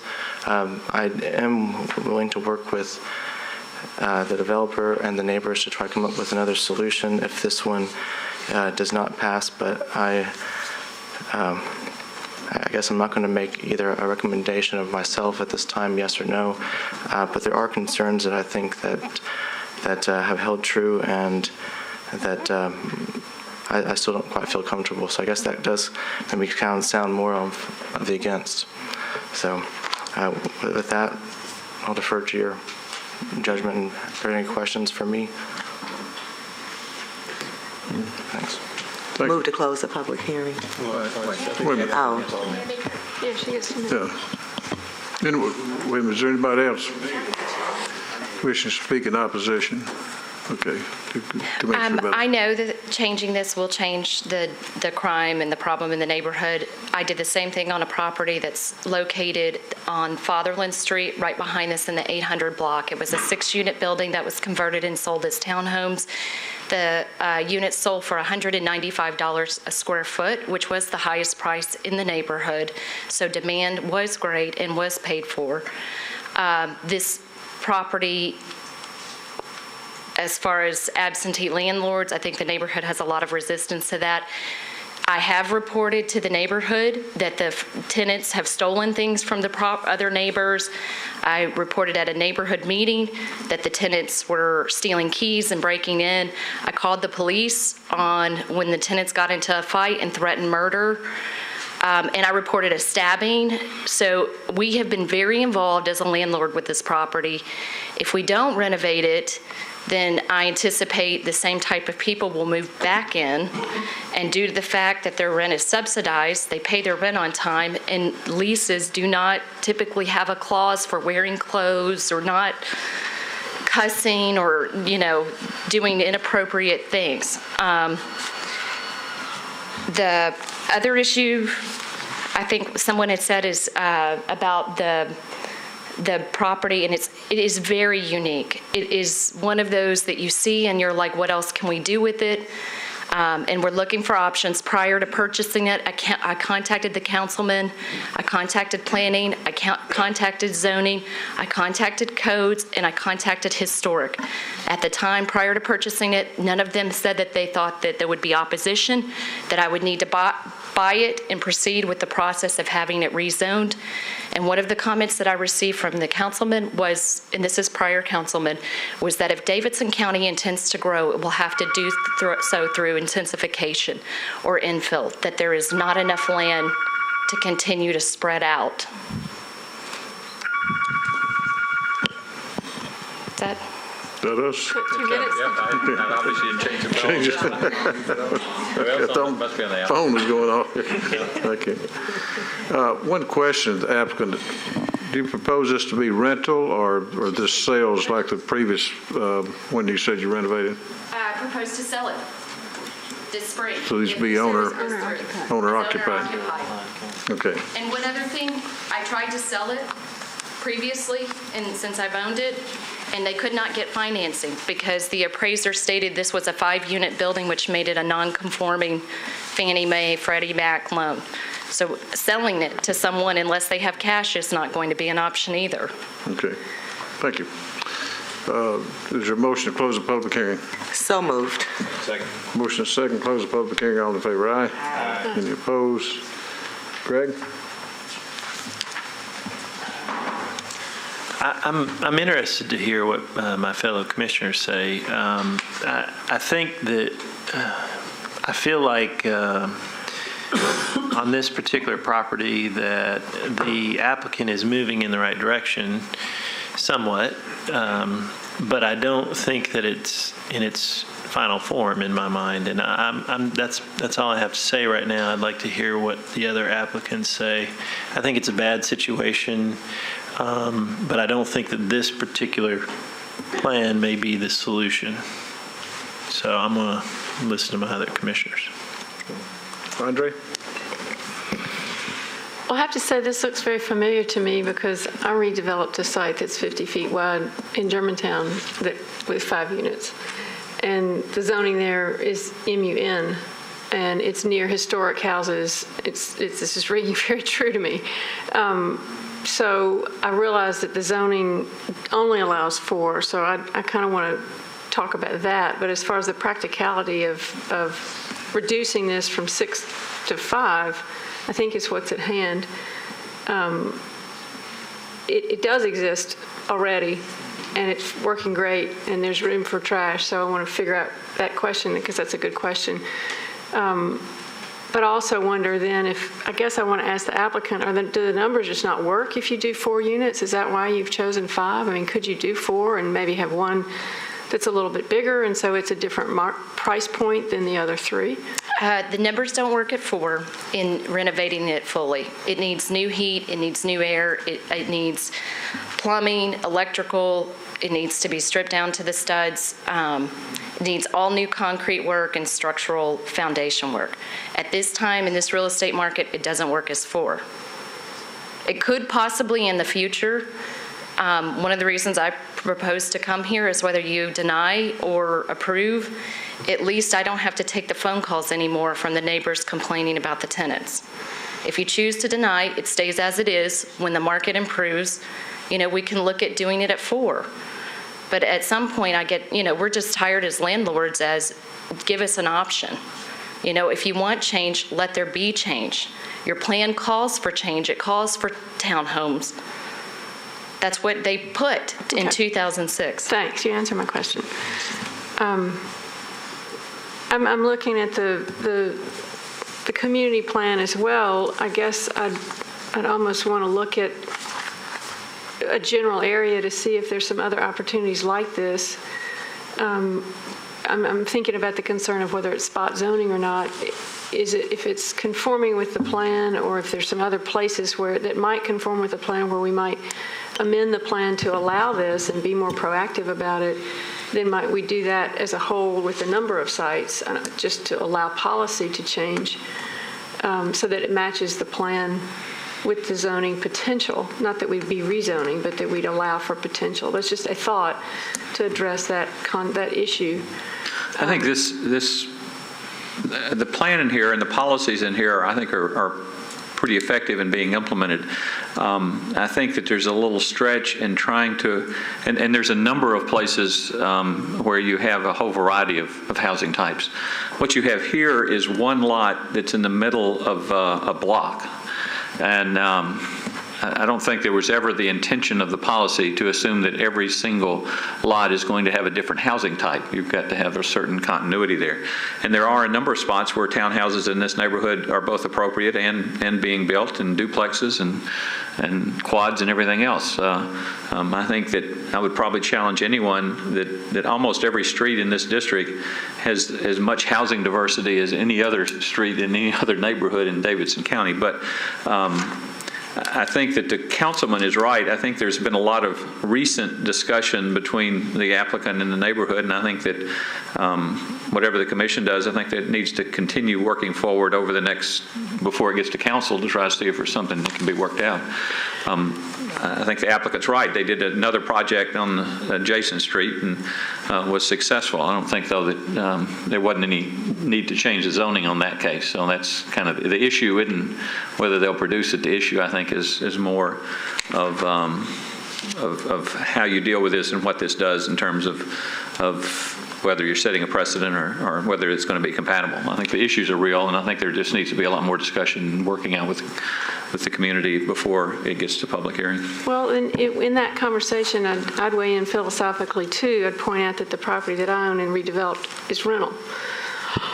Everybody's always so afraid of rental, but I think rental does offer diverse opportunities for living, and part of what I was proud of in that project was that I had actually built property that was higher price points for sale, and rental units of smaller units allowed people who couldn't afford what I had built to live in the same neighborhood. So I don't think it should just be ruled out at hand that rental is horrible and we shouldn't have it. There was some comment that said no matter where rental is, it's a scourge in the neighborhood or something, and I disagree with that philosophically. I think it's... We have no control over it. We don't have any control over it. So I guess I want to point that out as part of the conversation, that we need to continue to consider what different housing types we allow.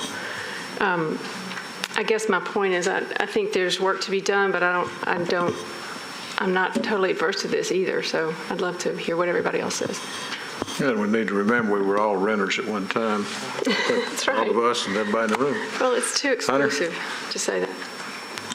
First, I'd like to point out there was a bunch of letters on our desk from neighbors that I frankly haven't had a chance to read yet since they were here when we got here, but I appreciate the property owner's desire to improve the property and commitment to the neighborhood to get the problem tenants out.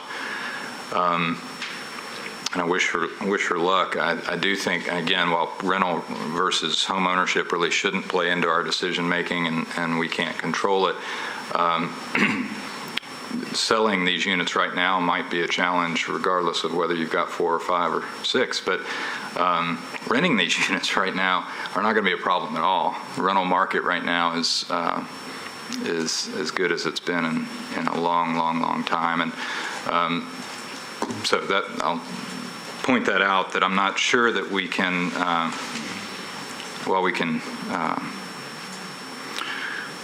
not sure we should let the statement that this is unfeasible and it's going to go back to a bunch of murderers and drug abusers to sway our decision. Those issues can be dealt with in other ways and should be dealt with in other ways by both the property owner and the city. Problem I have is, specific plan residential is a zoning district category that provides for additional flexibility of design. Nowhere in our ordinance does it define the SP zoning as a tool to be able to increase density above that which the policy calls for. And that's what this is doing. So I'm going to have to vote against this tonight. Can I pick up on what you were saying? Is it legal for her to renovate as rental for 5 units? I mean, it would be, right? No, 4. She has a non-conforming 4-unit apartment complex. That's all there was ever authorized for. So for. if she does any building permit whatsoever, it can only be 4 units, right, even if it's not changing the zoning. I mean, it's not. Well, they've only had 4 units in there. Okay, because the others are stuck as storage. Right. Okay. Stuart? I don't want to be unsympathetic to someone who's trying to do something there with the problem area, but it is a complete misuse of SP zoning, I think. I don't see how we can do this without throwing zoning completely open in that whole area. I think it's completely beyond what our role should be. It conflicts with the policy, and that's really all we need to know right now. So, not for it. Judy? And I agree. I think, though, it is possible for the council person and perhaps the applicant to get together. Maybe they can come back, present us something different. I don't know. But the way it's presented to us now, I'd have to go with staff's approval to disapprove. In order for that to happen, I mean, could the applicant, the neighbors, because we do have a stack of letters here and they are all against, and the council person give them time to get together? Could we defer it and ask them to, I mean, they can't bring back SP because, well, we'll ask them not to. Well, right now, there hasn't been a bill filed, so, I mean, the applicant could request deferral, or the council member could re-refer it back, either way. I mean, if they wish to re-refer a new plan back to the commission, that could happen too. Either of those options exist. Okay. I'm interrupting again, but I'm just wondering, I didn't ask this question, and I'll leave it rhetorical, but so don't come up and answer, but would 4 rental units work market-wise? I mean, that seems like a real potential. That's what she said. Yeah. That's what you're saying. Can I add the question, I guess, is to if the applicant turned it into 4 units, would she have to get any other approvals for anything from like historic or anything like that, Rick? If you're going to change the exterior of the building, you have to have historic approval, yes. Okay, but interior she could change to 4 units. Okay, thank you. Phil? In the letters that we have, several of them have indicated that for the past few years there's been an effort to downzone this area. Can somebody on the staff speak to that? There's a long history. I don't think it's happened recently. I mean, it was downzoned basically in 1999 with the rezoning of the city, but you're talking about an area that fundamentally has changed over the last 35 years, I guess, from an area that was mentioned as an urban renewal area with very high density zoning, and to one that is a very, is a mixed use, a mixed housing income and housing type area, National Register. I mean, over the last year, the Edgefield district has had the second highest appreciation in homes, right behind Green Hills. I mean, it's a very interesting neighborhood in that you probably had almost every vacant lot that was available 2 years ago have been built on. There might be, I think there's maybe one, if not two, left in there, but have been built on in the last 2 years and occupied. So there's both a strong market in there in terms of sales of existing houses, and if you can find any new lots for the construction of new housing in that neighborhood. So the houses that are on either end of this are like one single family, or they're duplex, or? I think both sides of this.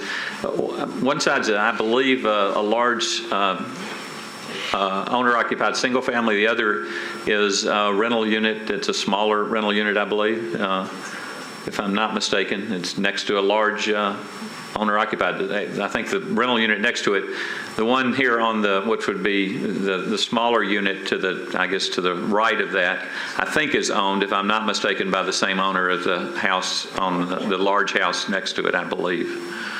They own either that house or they own the one next to them. They own two houses in there. So they live in the big house and own one side or the other. Okay.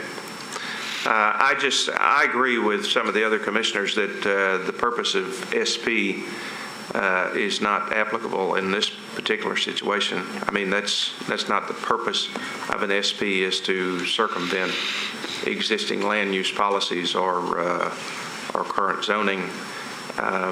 I do find it interesting here that the Planning Commission said if there were 4 units here that they could recommend approval, and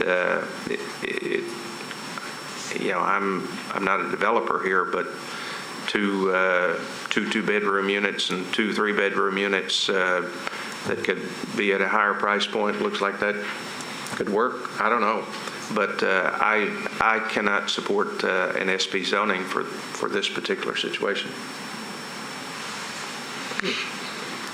Is it, Runner? Before I make a motion, I do want to make the point, because I may have sounded earlier like I was anti-density. This is my neighborhood, and I think there are appropriate places to increase the density throughout the city, especially in our urban neighborhoods.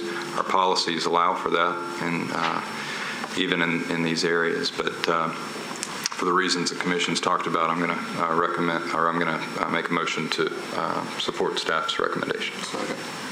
Got a motion second to support staff's recommendation. All in favor? Aye. Any opposed? Motion carries.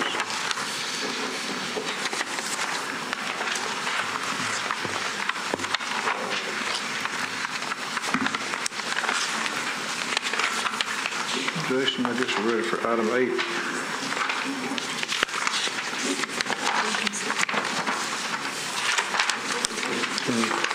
Just taken on consent. This is an item where this was on consent and for support from the staff of IWD zoning. Some of the neighbors had some concerns, and they've now agreed to a SP. And so since the notifications went out to the neighborhood as IWD and we changed it to SP, then we pulled it off consent. So that's the reason it pulled off. Jason? Okay, I will be presenting this as the IWD that was submitted to us. We did get an SP plan right before the meeting, so we haven't had time to evaluate that. Okay, the request is rezone. The previous request was rezone the property to located at Neighborly Avenue and Balmy Avenue in the West Nashville area. K&S World Market is just off the screen to the east. Staff is recommending approval. The existing zoning is commercial services, which is intended for a variety of commercial uses. The proposed zoning is industrial warehousing, which is intended for, it permits a variety of commercial uses as well as more industrial type uses and warehousing uses. This is in the West Nashville Community Plan. The policy is urban mixed-use neighborhood. The policy is intended to preserve, enhance, and create mixed-use neighborhoods.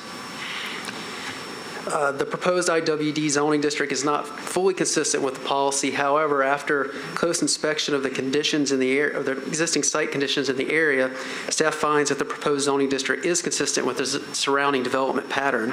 These next slides show what the area looks like, and you'll see that a majority of the surrounding area, including the property to be rezoned, includes all auto-oriented type businesses, sales, repair, body shops, and then also some self-storage units. It's unlikely that this pattern will change in the foreseeable future, so staff recommends that the commission direct staff to initiate a housekeeping policy amendment to a policy that would support the existing land uses in this area. In conclusion, staff is recommending approval, provided you direct us to initiate a housekeeping amendment. What do you think? Item's open for public hearing. The applicant will be allowed 10 minutes with 2 minutes so he can reserve with that 10 minutes for rebuttal. Mr. Chairman, members of the commission, my name is Tom White. I represent the applicant in this case. We appreciate this opportunity to modify our request to something that would be less intense than what was reviewed and approved by the staff. As I said, this was on consent to just a few hours ago, and at our request was taken off. The background is that our client had proposed basically used auto sales and repair on this site. And at some point in the dialogue, despite the fact that we knew that there was a recommendation for consent from the staff, we heard from some of the neighbors who had some issues that, although they knew we were talking about auto repair and auto sales, they knew that there were some things under the IWD that was expansive enough that they had some concerns with. And so the resolution, which I had suggested and in part discussed with the staff, was if we made it more restrictive and basically went to an SP, where it was a regulatory plan where the CS uses would be allowed, but specifically the auto sales and the auto repair would also be allowed, it would take away the curtain of concern about were there IWD uses that were more expansive and of a concern to the neighbors. We discussed that with them. The neighbors were supportive of that. And so with that dialogue, we turned in a site plan today. But again, my comment is it was in this form certainly less intensive than it was on consent. And we debated at the outset, maybe just leave it on consent and try to resurrect something at the council level and do some modifications there, which on a zoning bill you can do it on second and even on third reading. But the more direct thing was to dialogue with the neighbors and say, let's make sure we understand what your concerns are, and they were totally comfortable with the SP plan. We discussed that, as I said, with the staff. It's in a modified form, and with respect to our time frame, we're to appear before the Metro Council in the January public hearing. And our issue today is we've got a tenant on the property who's been very pushing with respect to an action, and we had said from the outset, especially we were on consent, that there was to be, in our opinion, action and probably favorable action today. And that was basically a requirement of our agreement with the tenant that we'd receive some favorable action. And rather than chance something at the Metro Council, we figured the best thing to do is come with a redacted plan where we came up with an SP, regulatory in form, clearly identified the uses so the neighbors would have a comfort level with it, and we asked the commission to consider that today. That's our proposal. I don't think there's going to be any opposition to this. If there is, I'll ask for less than 2 minutes for rebuttal. But that's how we got here, and would appreciate the commission's consideration to this redacted proposal. We've given it to the staff. They don't have any general issues, although we just handed it to them today. They know what our proposed use on the property was from the outset. Thank you for your courtesies. Thank you. Anyone else that wishes to speak in support? Anyone wishing to speak in opposition?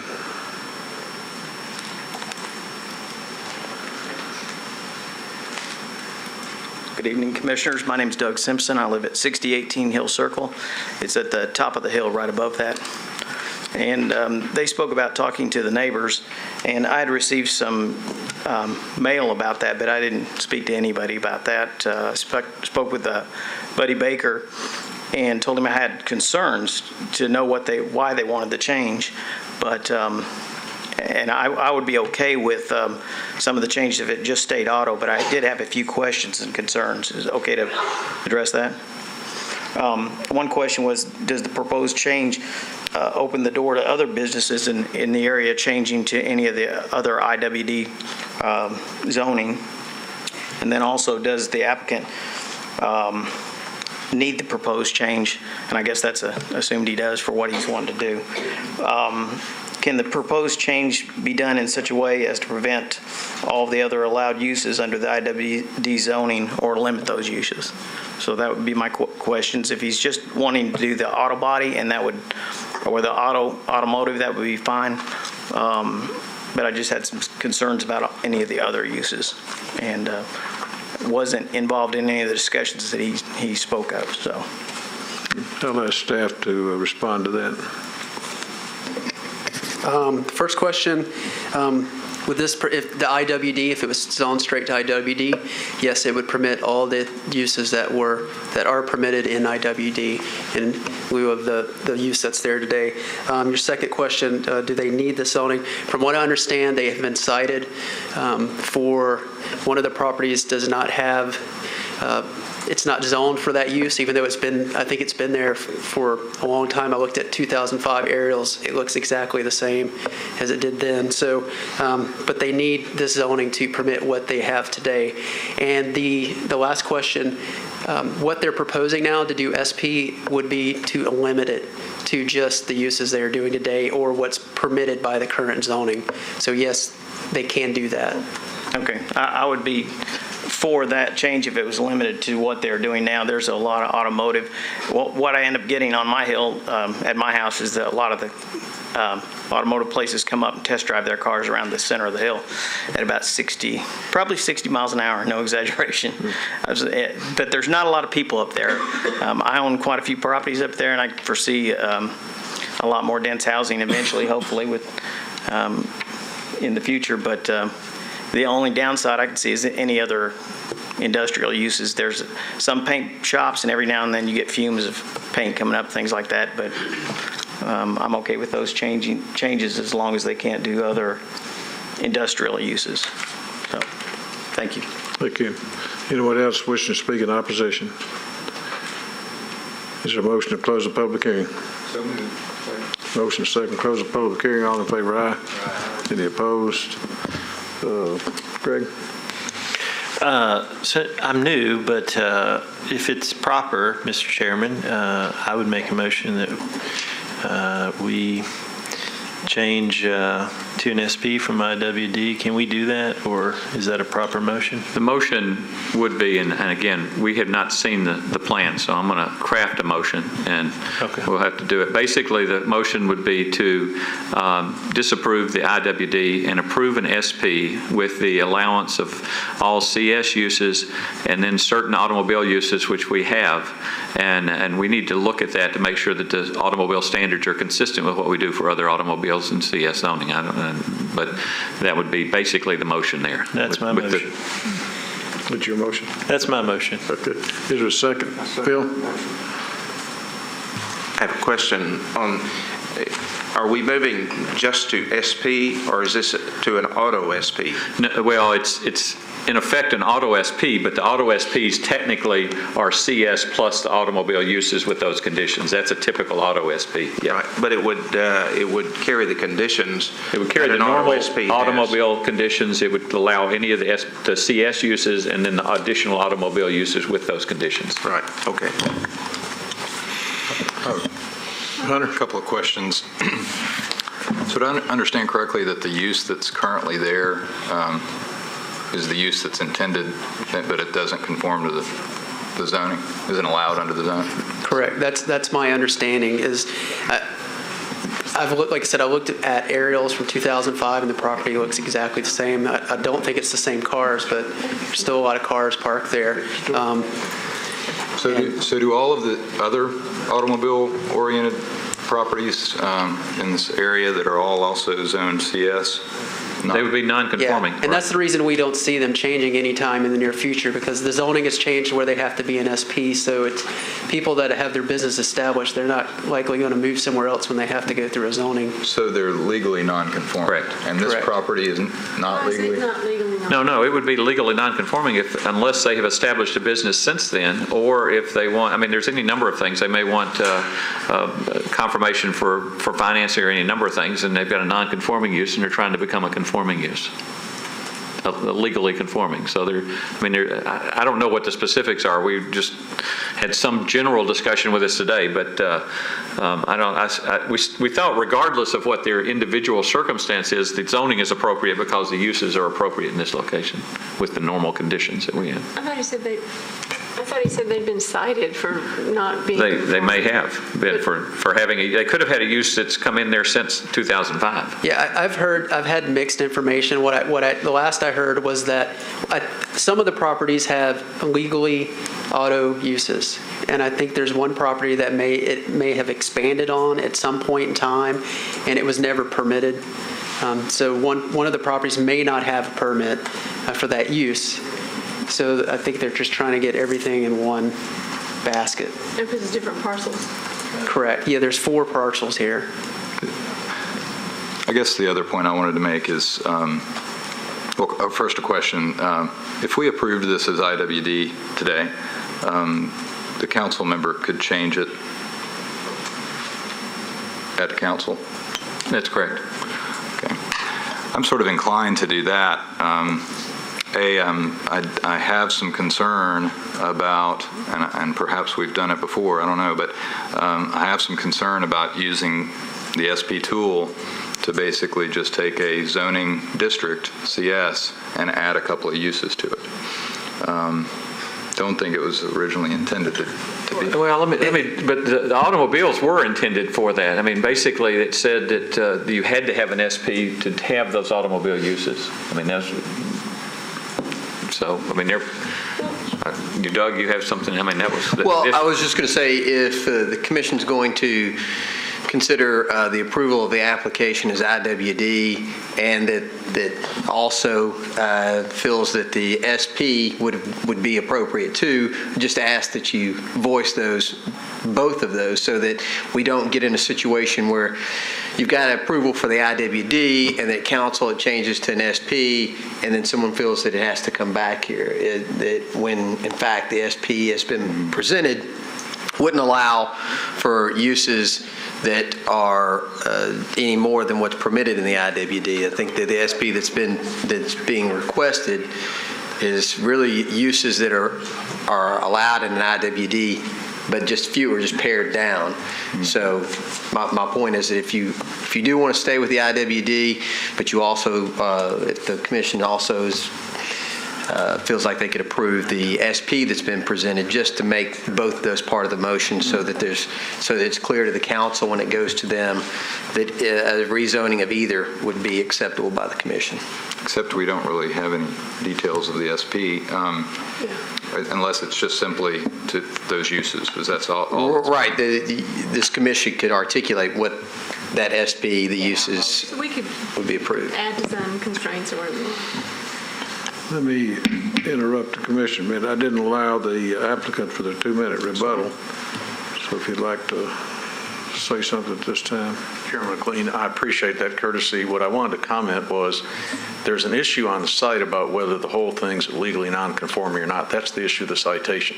And as you know, under 13.7208, which you already heard more about today than you want to, you can not only redo, you can expand. And so to stop all those issues, basically what the neighbors said to us is what you heard from this gentleman up at the mic today, and that is we didn't have the opportunity to talk to him. Everyone that did contact us, we did, and they said, we really wish you wouldn't go to IWD because they've got expansive uses in there that we know what you're doing now, and that's fine. It's auto sales and auto repair. That's okay. But if you go to IWD, it's a bigger issue.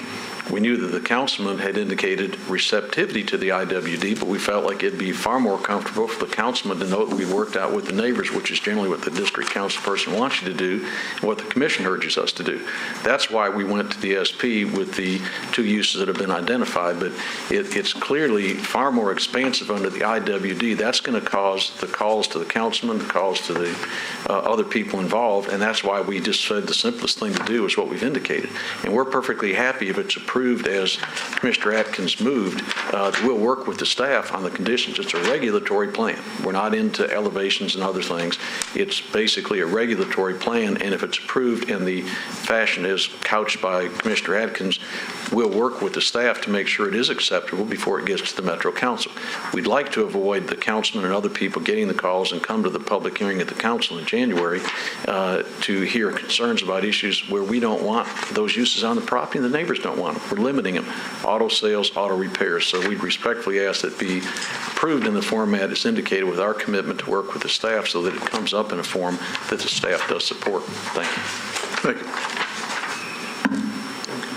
Are you finished? Any other comments? Judy? No, I'm fine with the SP. Okay. There is a motion. Can I have some comments? I was trying to go in order. I didn't know if y'all still had, I didn't want to interrupt again. Well, No, I'm fine with the SP as Greg has proposed, and if the applicant is happy to go in that direction and the neighbors are glad to go in that direction, I don't see any reason why we shouldn't go in that direction. I have a question about the housekeeping. We wouldn't need that with the SP.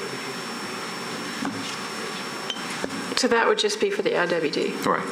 Well, the concept that got into my head, and I guess what I wanted to ask is that if there are some other places that are legal non-conforming, and we're talking about something that's, I just wonder if we should be more broad in what we look at. Is if we're going to put an SP in, should we be allowing for everybody to get to go this way? I feel sort of with Hunter that it just seems kind of strange to use it for use. I do understand about the autos. I'm for it. I'm not opposed to this in concept. I just want to be sure technically that we're doing the right planning process to allow for this. And should we then somehow be looking at some of the other surrounding properties to consider allowing them the same latitude? A, and then B, if we are getting an SP, do we also want to have any kind of design controls or constraints and using an SP the way it is used? Do we do that? Well, I think that the conditions that Commissioner Atkins placed on it was to establish we have a normal set of design criteria that go with automobile SPs, and that will be as part of this. We have to live up to that. Right. The answer to your second question, the whole purpose, I think, when council did take out the automobiles and had them be done separately as SP is not to do a blanket expansion of this. I think we've looked at this property, we're aware of this property, but whether there are other issues on adjacent properties, you might see SPs on those properties in the future. They may not be appropriate for SP, is what you're saying. Right. Okay. And then I have another question. It's a little irrelevant, but I just want to understand where we're headed. Where are lawnmower repairs allowed and what zoning? And it sounds trivial, but I just want to ask because it seems like it's a place that's... I think that would fall under an industrial type zoning. I think that'd be small engine repair. So could it not be allowed in this sort of SP? Well, you can make that part of the SP. Now, if they're asking for CS, I'm not sure if small engine repair is permitted in CS. I'd have to check. I think Bob's looking now. I don't want to have, you don't have to answer that tonight, but it's a question I've had because I've noticed some changes in uses as things are getting developed. And it's a weird little use that a lot of our subdivisions have a lot of lawns, and there's about to be nowhere to be able to get your lawn, to have a little business for that. So I just want to throw that out there to not resolve tonight, but to keep in mind that that's a use that we don't want to zone out completely either. What they're proposing, if lawnmower repair or something like that was permitted in the CS zoning district, then it would be permitted under the proposed SP they're doing. I did get that. Okay. I understood that. Thanks. With Rick's clarification and reminder to me of the change that council made with the intentions of using the SP for very, very much this purpose, I suggest we take a vote on the motion that Commissioner Atkins suggested. who made the second on that? Is that Stewart? Anyway, we've got a motion second to approve the staff recommendations under SP. Get a second. Somebody present. Okay.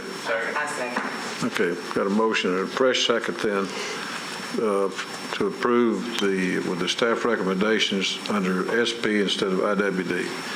All in favor, aye. Aye. Any opposed? Motion carried. We're going to take a 10-minute break. I don't think there are any lawnmower repairs. And we're now on on to item 10A and 10B. Greg, you're going to... Thank you. This is item number 10. Both of those, right? What was that? You're presenting both A and B? Yes, both of them together. This is item number 10. There are two requests with this item. The first is a zone change from AR2A to CS zoning. The second is a PUD for a building contractor use and for future commercial retail. Staff recommends disapprove of both requests. The existing zoning is AR2A for this property, which is an agricultural and low-density residential zoning district. The proposed commercial service district is a relatively intense commercial zoning district that is seen primarily along the major roads in Davidson County. The land use policy is Corridor General, which is a residential land use policy that allows for many different types of residential development. And you can see here this brown area along Murfreesboro Pike and along portions of Mount View Road are all in CG, Corridor General Policy. The proposed commercial service zoning district is not consistent with the CG land use policy because it would introduce non-residential and commercial uses that are not recommended by the policy. Here's a zoomed out policy slide. The project site is near the middle of the slide, shown in the red outline. Again, the brown is the Corridor General Policy, which is a residential policy. And this slide shows that there is still a significant amount of land use policy in the vicinity that would possibly allow for the type of commercial development that is proposed by the applicant. There's commercial center or corridor policy to the north and to the south along Murfreesboro Pike, and there are neighborhood center policies scattered around Murfreesboro Pike as well that would allow for commercial, or that could allow or could promote commercial or mixed-use development. And here's a slide showing the existing zoning surrounding the site, vacant or undeveloped. There is some vacant or undeveloped CS zoning close to the site that could accommodate the proposed use. Like Nashville's other arterial roads, Murfreesboro Pike does have a significant amount of existing commercial service zoning that would allow for commercial development. And it's the position of the planning staff that commercial development should occur within these areas along Murfreesboro Pike that are already zoned and policied for residential uses before zone changes are considered in residential areas away from Murfreesboro Pike. Zoned in policy for commercial areas. What did I say? You said residential. Oh, okay. Yeah, that confuses.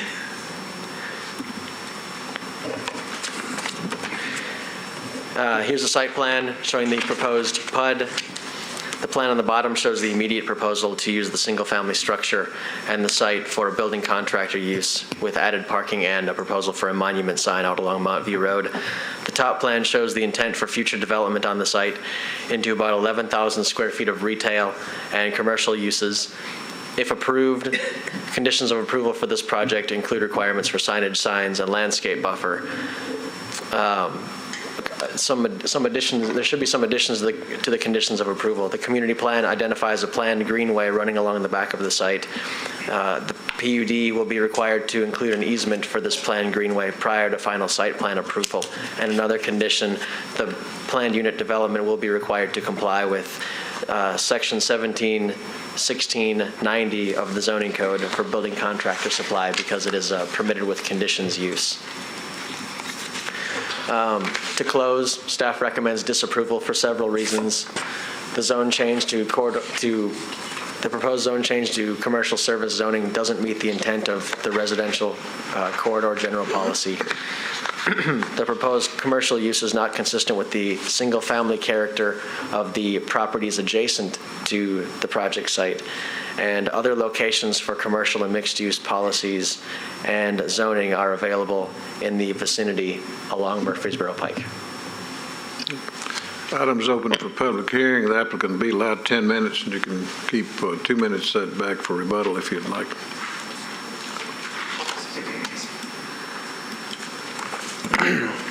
Thank you, Mr. Chair, members of the commission. My name is Michael Garrigan. I'm an engineer with Dale & Associates, and we're representing the owner of this property, Mr. David Chilton.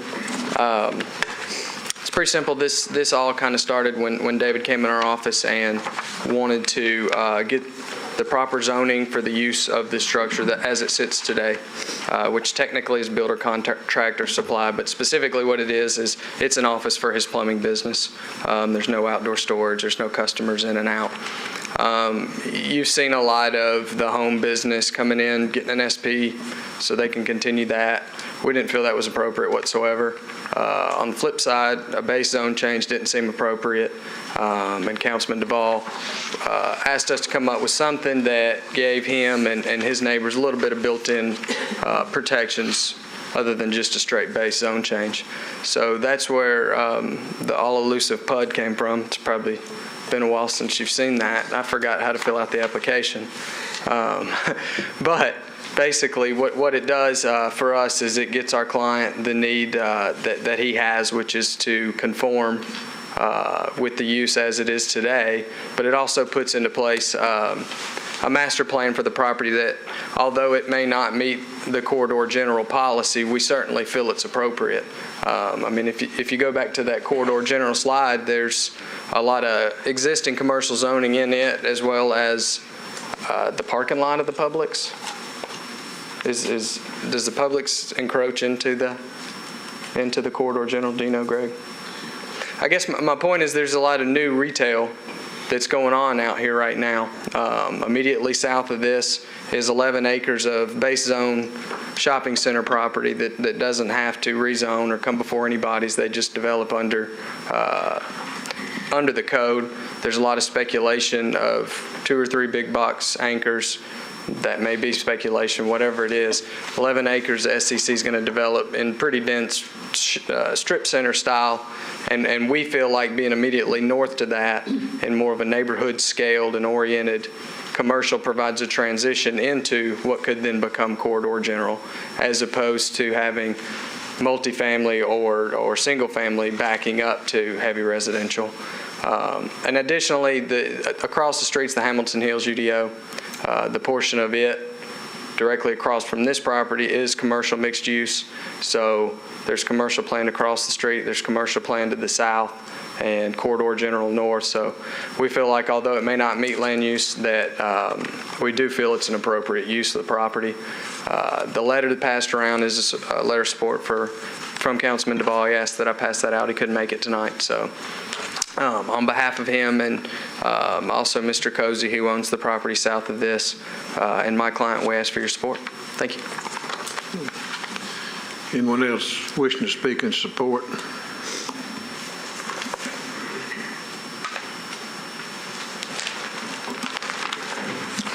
Good evening. I'm David Chilton, the owner of the property. I want to thank you for the opportunity to address you briefly.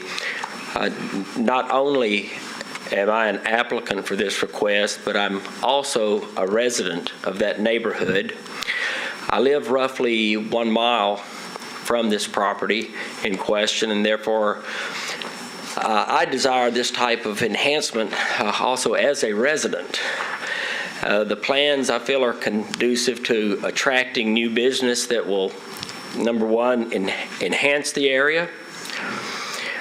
Number two, benefit the growing community, but it's going on right now. And three, as a resident in that neighborhood, I see it as an asset to the community that would actually prevent types of growth that may be considered undesirable in the future.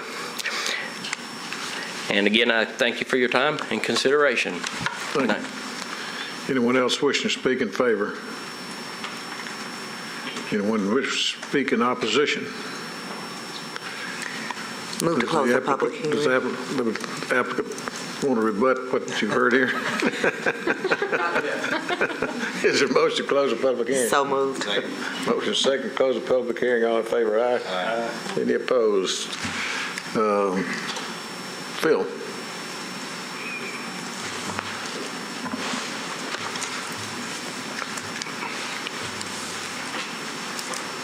I think I would prefer to listen to some of the other conversation first. Judy? Well, I don't have comment except that I see why the staff had to move for disapproval, but I'll just listen. Hunter? Can this use not be considered just an office use? We refer to it as a contractor's office and storage, or is it, if there's no outdoor storage or anything, or storage of materials on site, I don't know if there will be in the future or not, but, and would that change anything? I don't know if it would or not, given that this is a residential policy. Or would it change the potential zoning district that they could pursue versus a commercial service district, which would be more of a sort of a commercial strip? To do I'm sorry. To do an office, they would still need, some sort of non-residential zoning type. And corridor general is still basically a residential zoning type. It does allow for some community benefit uses like libraries and schools and things like that, but it still wouldn't promote the type of zoning classification that would allow for office. Mm-hmm. The use has been determined by codes anyway. I mean, that's what the use is. I would remind the commission, in accordance with your rules, if the commission recommends to the council an amendment to the zoning regulations, if you approve this, that according to the analysis provided by staff is in conflict with the plan, you have to direct staff to initiate an amendment to the plan or include in the motion a clear explanation of how the proposed zoning complies with the overall goals and intent of the plan. That's a specific one in this that's affected in this case. Yeah, and I'm not sure I'm necessarily prepared to do that tonight, but it does raise the question that I know we've looked at on other corridors where our policies have identified these sort of neighborhood scale commercial areas, and that we want to fill in between with higher density, medium density residential, and then go beyond that with lower density residential, which from a planning sort of principle makes a whole lot of sense. I wonder how practical it's been. I don't know if it necessarily would change this particular property, but we see the Publix and other development around there, and the scale of the type of development that happens in these areas generally is such that might not even fit in these little neighborhood commercial areas. So I think to some degree our hands are tied on this case, though, with the policy not supporting the zone change. That's all I got. Andre. How long ago was this plan revised? The community plan was the community plan. updated in 2003. Could we look at the aerial, please?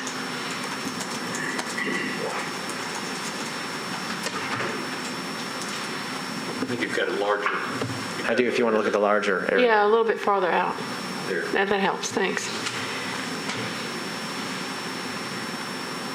Well, I mean, my point was going to be if things have shifted more than we anticipated at some point, do you expand the little neighborhood core commercial that was there, given that it's near this big shopping center? But I think I see your point. The staff's point was there's still plenty of CS that's undeveloped that has the opportunity to be filled out before we start encroaching out again.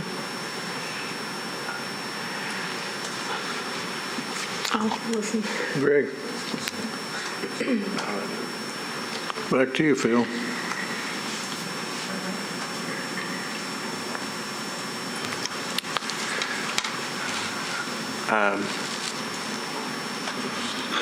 We just dealt with a previous case where we've got somebody who is trying to comply with the current use, and they're requesting some zoning that would allow them to do that.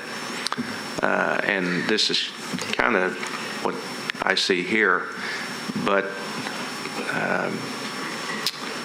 given as I understand the plan here, the PUD calls for this to be like a commercial strip. Is that correct?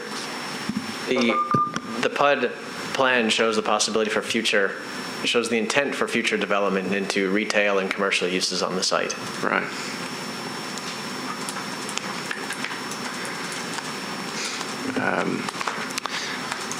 You know, given the policy that's in place, to me, this is just too much of a stretch away from the existing development that's currently taking place.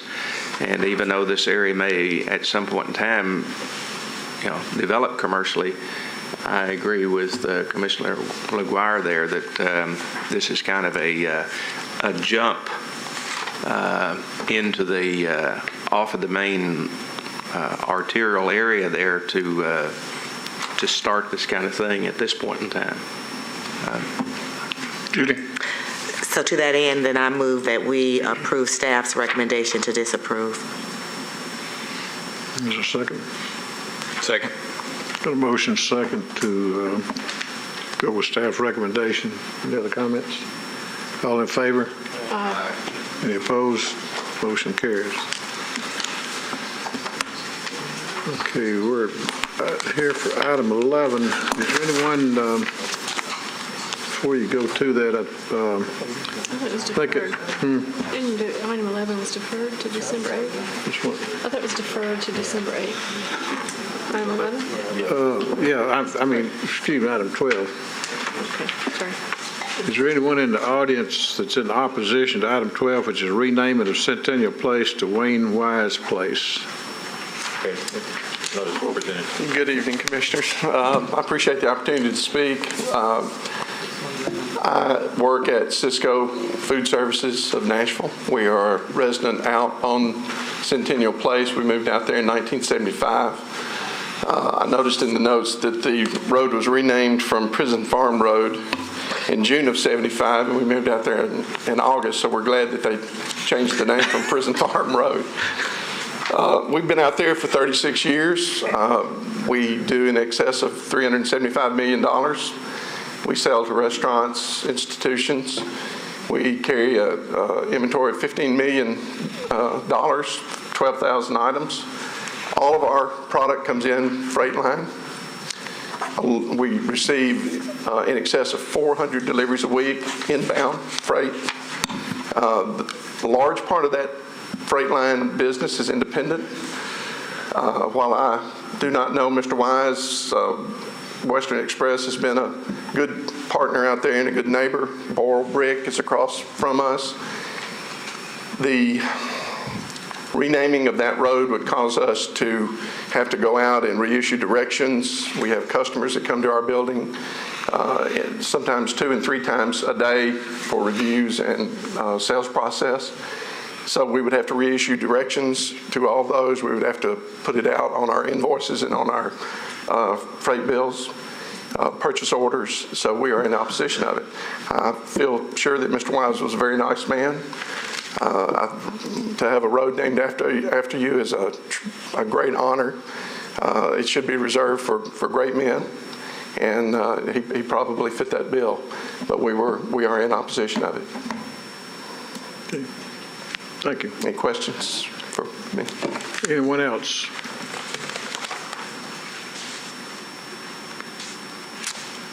You may, wasn't sure there's any opposition. The reason I jumped ahead of it, thought because originally on consent. That's okay. I should tell you that the sponsor of this request is Councilmember Baker, and he wasn't able to be here tonight. It's a request to rename Centennial Place to Wayne Wise Place, and the staff recommendation is to approve if there is no objection. Centennial Place is a dead-end street off Centennial Boulevard near the John C. Toon Airport and serves a number of industrially zoned properties. Wayne Wise was the founder of Western Express, a trucking company operating from 7131 Centennial Place. This matter is before you because an objection was received by the Planning Department to this name change from Cisco Nashville, a food service distribution corporation. The Metro Historic Commission has prepared a report on the historical significance of the street name and raised no issues regarding the name change either for or against, and similarly there are no planning issues related to keeping or changing this name, and staff recommends approval if there's no objections. There was an objection. Let's close the public hearing. Is there a motion to close the public hearing? Move to close the public hearing. Motion second. All in favor, aye? Aye. Any opposed? Greg? Thank you, Mr. Chairman. Unfortunately, Tom True I know Tom True from my day job, so I respectfully have to abstain. So thank you very much. Unfortunately, you know him? No, fortunately, I know Mr. Tom True. He's a great man, but he's on my board, and so that's why I need to abstain. Thank you. Thank you. Doug? If he abstains, we only have 5. We still have a quorum? You got a quorum. We Yeah, still- you still have, yes. Okay. Andre? I was just wondering if anybody's talked to Toon Airport or some of the other surrounding neighbors to know, I mean, when you change a road, do you get consensus with the general area? I've never done this before. I believe what happens is a letter sent to the property owners of record on the road. Oh, Yeah. so And Toon wouldn't be, they're not on. No, they're not on this road. it's people that use it as an address get noticed, and then they can comment or object. Typically, if there's not objection, it can get approved. If there is, then you have to think about whether you want to do it. Does this affect 911? Yeah, it will. Hunter? He asked if it would affect 911, emergency calls. Does this require planning commission approval? Requires a recommendation. So councilman can do what he wants to do. Well, we don't see these very often at all. They do come through staff, I guess, often, but without any opposition. They are administratively approved, I guess. But I've always been concerned about, and it is a great honor, as the gentleman mentioned, but sort of the ripple effect, and I don't know how many property owners, in addition to Cisco, this will affect, but I'd be concerned about making a recommendation to the council to approve it, given a very large property owner and someone who's contributed greatly to our county, and all. That's sort of how I feel. I'd like to hear maybe one council member speak about it, because you all deal with these regularly. I know. I like to speak too. Even though he said roads should be named after great men, they should be named after great women too.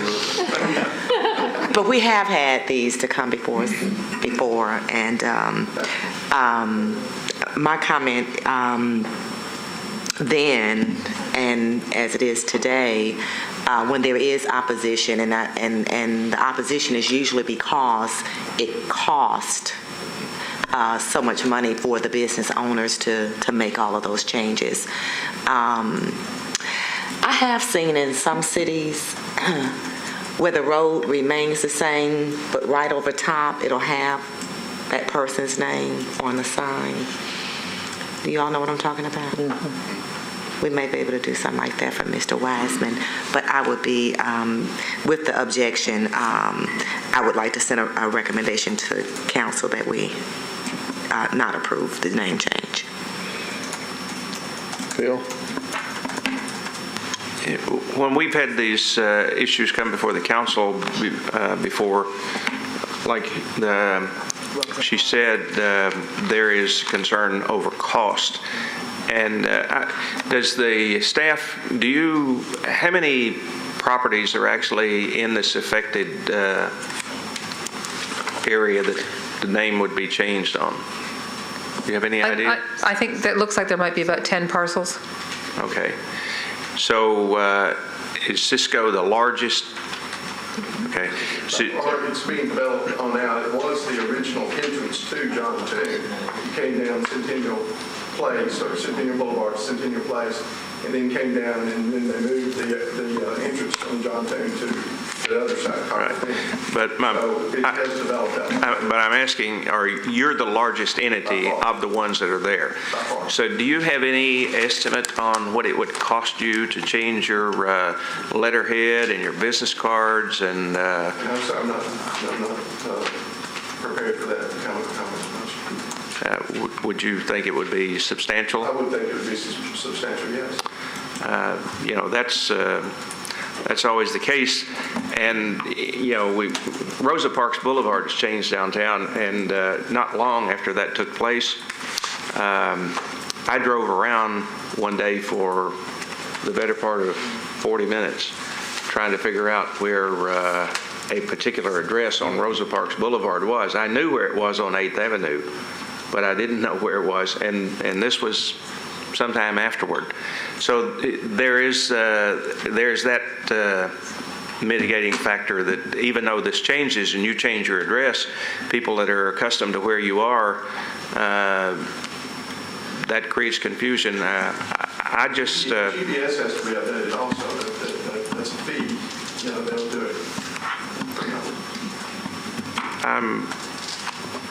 I have a tendency to not support this. You ready? Go ahead. Then I move that we disapprove this referral, this recommendation to make the name change. Is there a second? Second. Motion second to deny the request for name change. All in favor, aye? Aye. Any opposed?